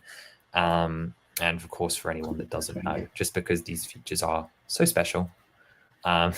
We've got the exploding boat, which as you defeat opens up the side here, and then the treasure chest comes out with all the gems inside. So you can play it defeating the boat and sinking it to get the treasure. And of course, we need to take down the Octo here, which if you shoot the eye in the middle, because the glowing eye is the weak spot, there's the fairy on the inside, and you of course can put the treasure chest on the inside as well. So that's another really delightful little model. Battle packs. Star Wars has a monopoly on these, but there are so many Zelda enemies that you'd want an army of. So I've done plenty of these as well. Obviously, I held up this one earlier, but this is the Lizzle one. This is the one I'm most proud of because it is not only the figures that are multipliable, but the base build. As you can see here, the original is on the box. You get a quarter of this setup. You get 4 of those together, and you can make this little hut. You get 8 of them together, and you can have this whole beautiful boardwalk setup. And it works so well for me. I just really love the execution of the concept here. As a battle really pack. cool. Yeah, that's really great. It's good as well that you have got sets you can do that with as well. I think 100%. as you say, it's just army building for one, and just making a slightly larger environment as well for to play with. That's absolutely it. And it's another niche as well. It's another set gimmick. I talked a lot about the idea of having sets that connect and sets that feel like Lego sets and gimmicks, and this is one of them. We talked about GSI or not already. This one is one of my large creature builds. This is the Ferox. It has a jumping feature, which is realistically the only reason he's here to show off today. I will be doing him in real life properly, but this is one of my prototype builds that I've done. So notice that the legs splay with each jump to make the jumping motion more realistic, a bit like the Mighty Bowser. Okay. Yeah. And then the mouth also opens so that you can eat and chump up figures. The tusks are removable, but you can also swish the legs to knock him down to size and then flick the crystals off the back, which are his weak spots from the game. Oh, nice. So it's a really fun little creature. Cool. Yeah. That's really cool. Amazing shaping on that. Really good shaping. I have developed a thing for my creature sculpting, and I don't know how. I don't know. I'm not good at it, but it just keeps happening and it keeps working out. And then they get these really cool functions in there as well. So again, it's play, it's looks, it's everything together. The creatures are so much fun, and they're so varied in shape as well. For example, here's a loose collection of creatures. There's that vinyl piece I was talking about in the top right. Okay, yeah. For the Halo, he is so much fun. He was not working at Reading. Oh, okay. But when you hit the little grey spike on his head, his jaw roars up and down, and you can also tilt the head all the way up to the sky and back down again. And of course, it's got a little catapult to launch at him. You've got the 3 Hinox brothers here, who again, the sculpting on these is fantastic. They're just a color swap, a bit like what Lego was doing with the Vespa in 2021. So that works so perfectly for Zelda because of the color differences in enemies. Just pick which one you want, or buy all 3. We've got a little Ganon down here. He's more chibified. I enjoyed doing the shaping for him. It was one of my proud ones. Our Sky Moth, our with 3-headed dragon, Calamity Ganon, and giant minifig Maz, and the Gloom Hands as well. Just all different examples of shaping and why creature design is so varied, but so much fun. And I don't know how I ended up good at it, but happens. It's definitely something I really want to try and do. There's a couple of things I'd love to have a go at being able to build, but I really need to just take the jump, I think. Isn't it? It's so good. And we are almost there now, I do promise. I've got a little spiel here. So this is Wave 8. This is the Tears of the Kingdom wave. And I've been sort of hinting at this being the most cohesive wave because it's the only wave which is dedicated towards one game. And that is the most recent game, that is Tears of the Kingdom. So probably one of the more popular games. So there's a reason that it was so exciting to do 18 sets for it. But they were all sets to ideas that I believed is one of the biggest games. So sets that I believe here that work. But that 2018 Avengers Infinity War wave was key here because it was all about the connectivity across different sets. And this is where I'm going to ramble. So we've got a couple of different examples on here. The secret zones were a gimmick from the game where each race was given one. You collect you don't collect them in the game, but you experience them all as you go through the story. So all these characters and then their secret zones are spread across some of the sets, specifically the ones that they come in. Of course, there's only 8 stones, so only 8 sets, but each of them come in a different size, like the Infinity one. So there's one in here, there's one in here, there's one in the polybag over here, and there's one in the big set. So they're all spread out, and it is a collect them all gimmick. Very, very straightforward as it. Also, because the bosses and the sages are also key characters, they would also be desirable and, of course, also spread out across the sets. However, let's be real. If you're getting the stones, you're probably getting all of these guys because they probably come with their stones in the sets. I actually don't think there's an exception to that. So it's a bit of a moot point, but oh well. We also have just straightforward sets that connect together, such as these 2 here. So we've got the Stormwind Arc and then the Rito airship, which is these 2 sets here. And the idea being that you could buy as many as you want to recreate the scene from the game where like 12 of them are flying around it. But again, it's just thematics to bring them together. We're getting more abstract. We have this launcher here. This appeared in this set up here originally, and the goal was that you could use it as a target range. And about 5 of the other sets, including this one in the Tears of the Kingdom wave, are designed with this feature in mind, meaning there are easy spots to knock over or targets to reach to using the Sonic Sphere launcher technology, which is also, of course, replicating the champion's ability from the game as well. So, nice. And it was not just an afterthought, oh, you could probably knock enemies down. No, that was core into the design philosophy as I designed all 18 of these sets at once. Right, okay. But that's not... So use some of these real world stuff like that's just come out versus that wasn't out when you started doing the project anyway. So no. But it was around when I started doing this wave. So I am a bit cheeky like that, as I can use new stuff. I'm not stuck in 2020. It would be no fun if I was stuck in 2020. Evolve with the pieces. It's great. Yeah, it's really cool. And this is the other example of comparison here. So we've got Look at Landing, which wasn't supposed to be an 18+ set. Channel watchers know I'm not a huge fan of the fact that this is an 18+ set and the way it's designed, it feels too big, but they love it because it looks really cool and it's a really famous location. It obviously opens up, it's a full play set and so on. You've got room inside the buildings and tower and so on. But you'll notice specifically there's a hole in the floor here, there's a hole in the floor here, and there's a funny trapdoor over on this left side. And this set is the exact same shape because they sit on top of each other. So 2 sets that just connect together perfectly. This is totally taking inspiration from the Jabba's Palace Rancor pit combo. Oh yeah, of course. That is the inspiration here. And of course, now that hole links up to this room, that hole links up to the room around the back, and this trapdoor leaps up with this feature, which is actually like an elevator, mimicking one of the abilities from game where you can come up and down in it. And of course, more connectability. So the armor that comes in this set can be taken up to the other set to sell in the shop. You get these banners when you defeat the bosses in game. So each of the bosses come with their banner. So if you collect both of these sets and the banners, you can then put the banners onto here. There's little things to just encourage you to buy more sets. But by far the most cohesive that this wave got was with this set here. This is Ultraman Creativity Toolbox. It is by far one of the most underrated sets of the 100 because it is a vehicle builder set. Tears of the Kingdom allowed you to build your own vehicles, so it comes with all of these components for you to be able to create your own contraptions, such as this one down in the bottom left. But there are several other sets that could benefit from this, such as this vehicle here, which you can then combine with parts from this set to soup it up and make it more deadly. Or you can attach models all around this build here, so these don't come with the set, these vehicles, to defend this as a base. Or you can give weapons to the mech. So not only does it allow you to make infinite combinations on its own, but it enhances all of the other sets in the wave. Could benefit from having a wing flying around or a car vehicle for you to play with, or to attach little bits and pieces to add fans to your vehicle or weapons to your mech. I cannot think of a single set in the wave that doesn't benefit from the addition of being able to build your own contraptions and connect it together. Plus, of course, it's just so Lego, right? Like combine, rearrange, and so on. I love this feature. It's a shame I can't really show it off in real life, but it is what it is. The other key game ability is the fuse. This is the ability to connect enemy drops and items to weapons. Of course, this is another very Lego thing, right? Because you can stick parts together. So I went through every set and I identified every time I'd made a fusible item from the game, and I drew 2 pictures of them.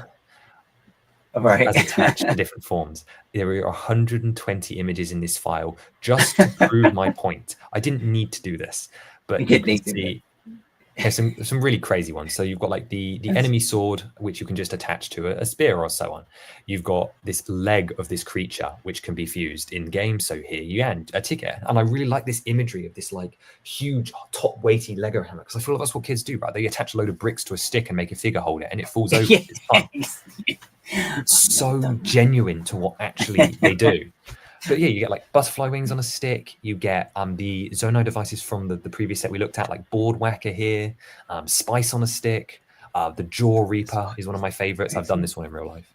And again, it's just trying to highlight the level of detail there and the effort we put into it, because it's extreme. It really is extreme.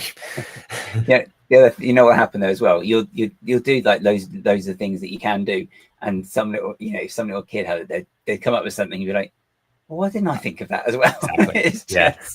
I'm pretty sure I've got every canon one from the game, but I almost guarantee that there is one. Oh yeah. Yeah, I went through the trouble of doing it because, and the reason I did it was the first time I brought up that this was a possibility, I showed maybe 2 or 3 examples and no one commented about it. So I went back and I did this and I made the second video and I was like, right, no, I'm serious, guys. I mean it. I did this for convention. I don't have much to say about this, but this was a fun little diorama as well. But I'm going to skip it because we don't have time. You can check out my channel because this is what I was trying to get to. And this is my. Oh, now is this the 70K one? Yes, it is. Right. Okay. This is the 70,000 piece studio model, but it's only half finished, as you can tell by the massive hole in the middle of it. So when I said the custom sets are my main Zelda project, this is my side project. You know, the 70,000 parts side project. Oh yeah. We've all got one, I'm sure. Yeah. So this is a minifigure scale recreation of Breath of the Wild's Hyrule Castle, which sits on an island. It is 2 meters across by 2 meters wide and will estimate be around 2 meters tall when it is finished. It recreates every outside path and inside path, with the only creative liberty being taken being that this is before you see it in game and before it gets destroyed, meaning I get to use the color green and don't go insane. Okay. What color would it be otherwise? Is it, grey. Don't say tan. Oh, grey. Just okay. Grey. Dark tan, grey. All grey. Right. Okay. Oh my God. And it's already very grey. It's ridiculously hard to show this off. So again, if anyone's interested, there are videos on the channel, but that's it from the top down view. You can see that it's being built in modular base plate sections, but you can see very often that it goes off grid, such as the library here, which is my favorite, and then it's sat above the docks. I don't know how each module is, but there's loads of little scenes around there. Here's just one example of that. This is the library. You can see it's built on 3 curved sections with all these tiled floors. There's bookcases in the walls, a couple of different Easter eggs. Here you can see how it sits on top of the previous module, which I think is a very funny render. And it looks great from inside it as well, because you can see through. It's not quite finished, but it's there. And then even the outside of this curved wall has to be decorated with this beautiful pattern. I absolutely love how that looks. Yeah. Wow. That is. Yeah. And is your plan to? That's actually built, yeah. That's actually, yeah. That's actually built. You are going to be building the whole thing, ideally. When it's finished and I have a house. Yeah. Give me 10 years. Give me 10 years. Yeah, so currently I built a section just to test it. This is the front gate. I'm going to do instructions for this because people said they wanted instructions for this. Yeah. Okay. Fine by me. But yes, ideally I would like to finish the digital file, get myself a house with a spare room and a job with a nice income, well, better income than I currently have. And I would like a castle in my basement, please. And if you want to go even more blue sky, I'd like to take it places. Yeah. Well, what I mean, yeah, you would. I think that sort of, because that would be a showstopper is kind of a word. It would need its own. It would be its own show, realistically. Well, I know. Like at Bricktastic, they do like multiple tables. You know, people have bills at multiple tables. I mean, there's a couple that have lots of things. It's the setup that particularly scares me. train guys as well. Yeah, that's the only thing, I guess. Setup scares me for a 2 meter by 2 meter, and obviously you need a lorry. You need a lot of money. Yeah. I was going to say. I was also going to say, if you wanted, in order to be able to build this, I wouldn't maybe get a car, because you're going to lose loads of money on all the servicing of cars and all. Yeah. Just keep a lorry. I think stay away from driving for now is the answer. But yeah, it's right. It's one of those projects which I don't talk about, right? I don't bring this up. I maybe bring up once or twice at conventions, right? But it's just ridiculous. It is in every sense of the word ridiculous. The fact that Studio One's this is ridiculous. The amount of rock work I've done and yet still have left to do is ridiculous. It's all ridiculous. But and then the fact that I can say it's my side project. Yeah, so just why not? Yeah. The fact I'm just jealous that it runs. Yeah. I mean, I think I get to 1,000 of my studio. So yeah, I'm out. Yeah. Yeah.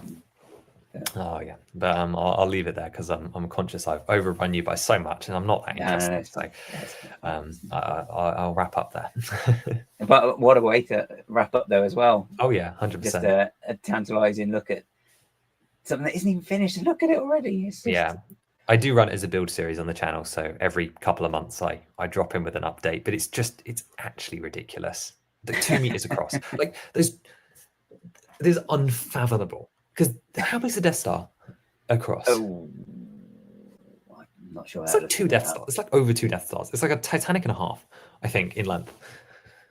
Yeah, I don't think actually. I don't think it's as wide as the Titanic, the Death Star. No, thing. Titanic's longer for sure. Yeah, but anyway, it's big. It's basically it's not finished. I don't know when it'll be finished. I've been targeting 2027, but I do realize let's just push that back to 2030. I don't know. Okay. The more I do, the better my motivation gets for it. It's just there's so much else going on with conventions. Let's not forget about real life, but conventions and building for the showcase as well.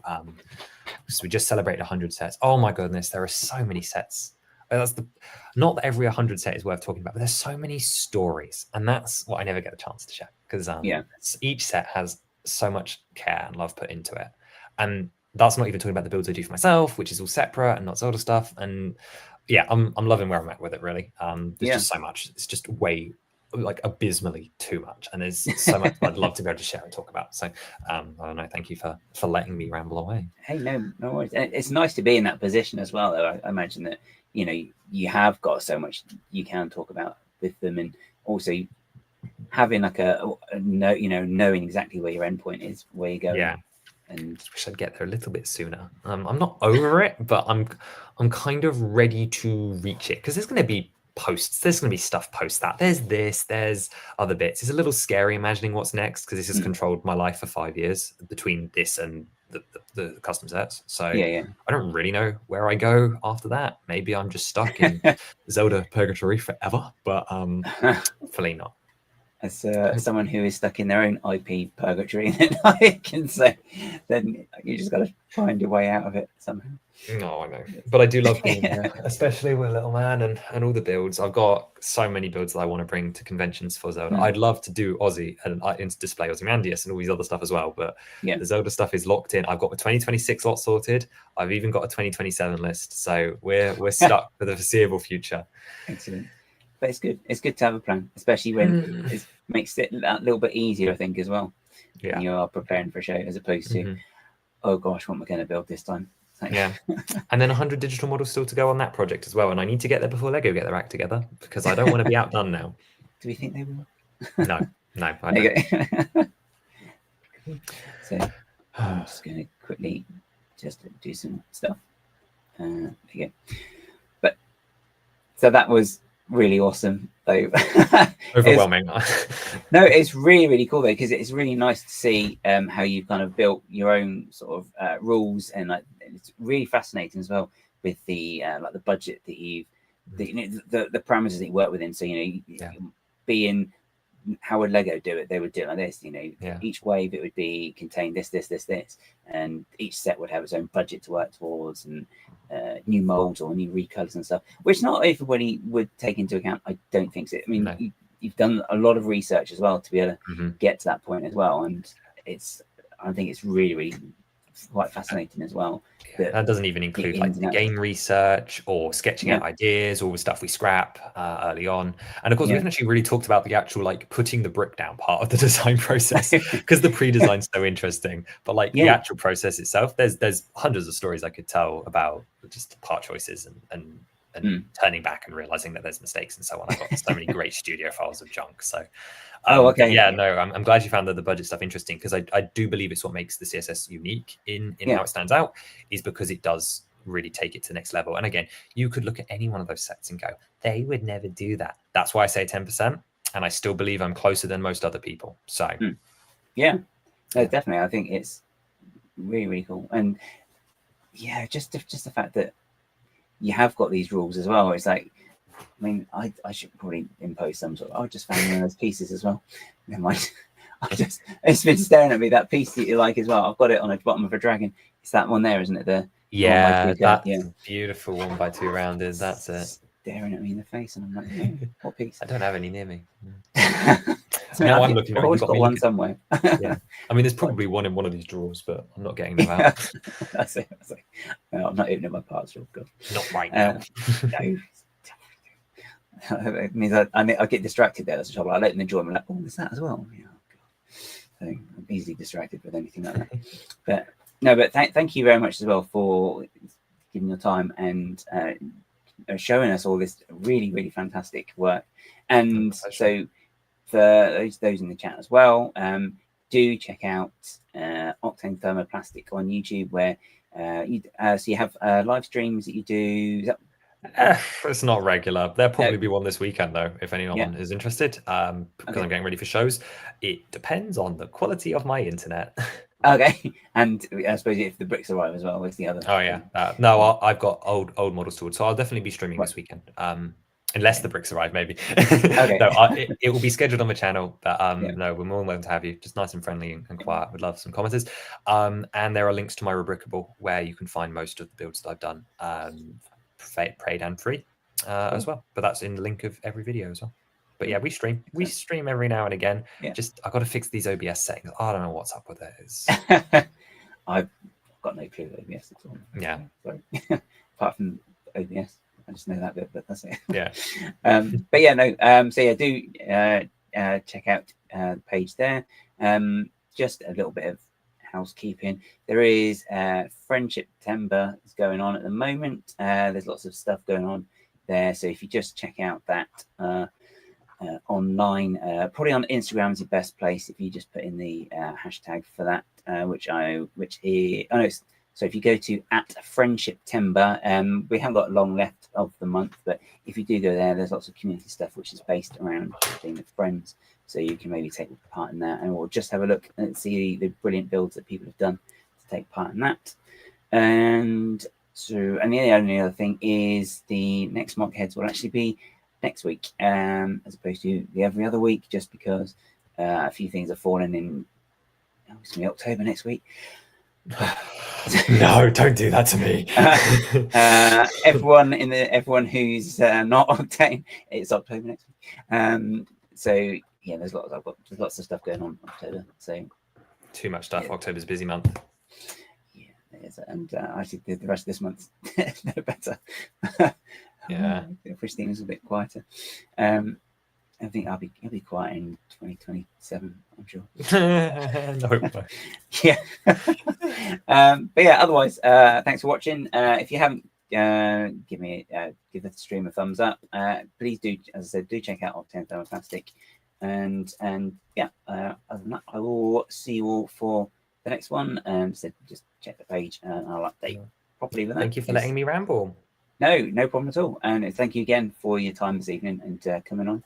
And it's really, really great to see so much detail, and also the work and care that's gone into just so I think that's the other thing that people don't necessarily realize sometimes is some of the stuff that goes on behind the scenes to get the finished result of everything. So it's really quite cool seeing it and hearing about how the thought that goes into it and the considerations that you have as well. So yeah, really, really fascinating. So thank you very much for your time. And I'll do the this is going to be the wrong one, isn't it? Let me do it. What I'm going to do is I've just got to change one thing quickly because it's going to be the wrong thing otherwise.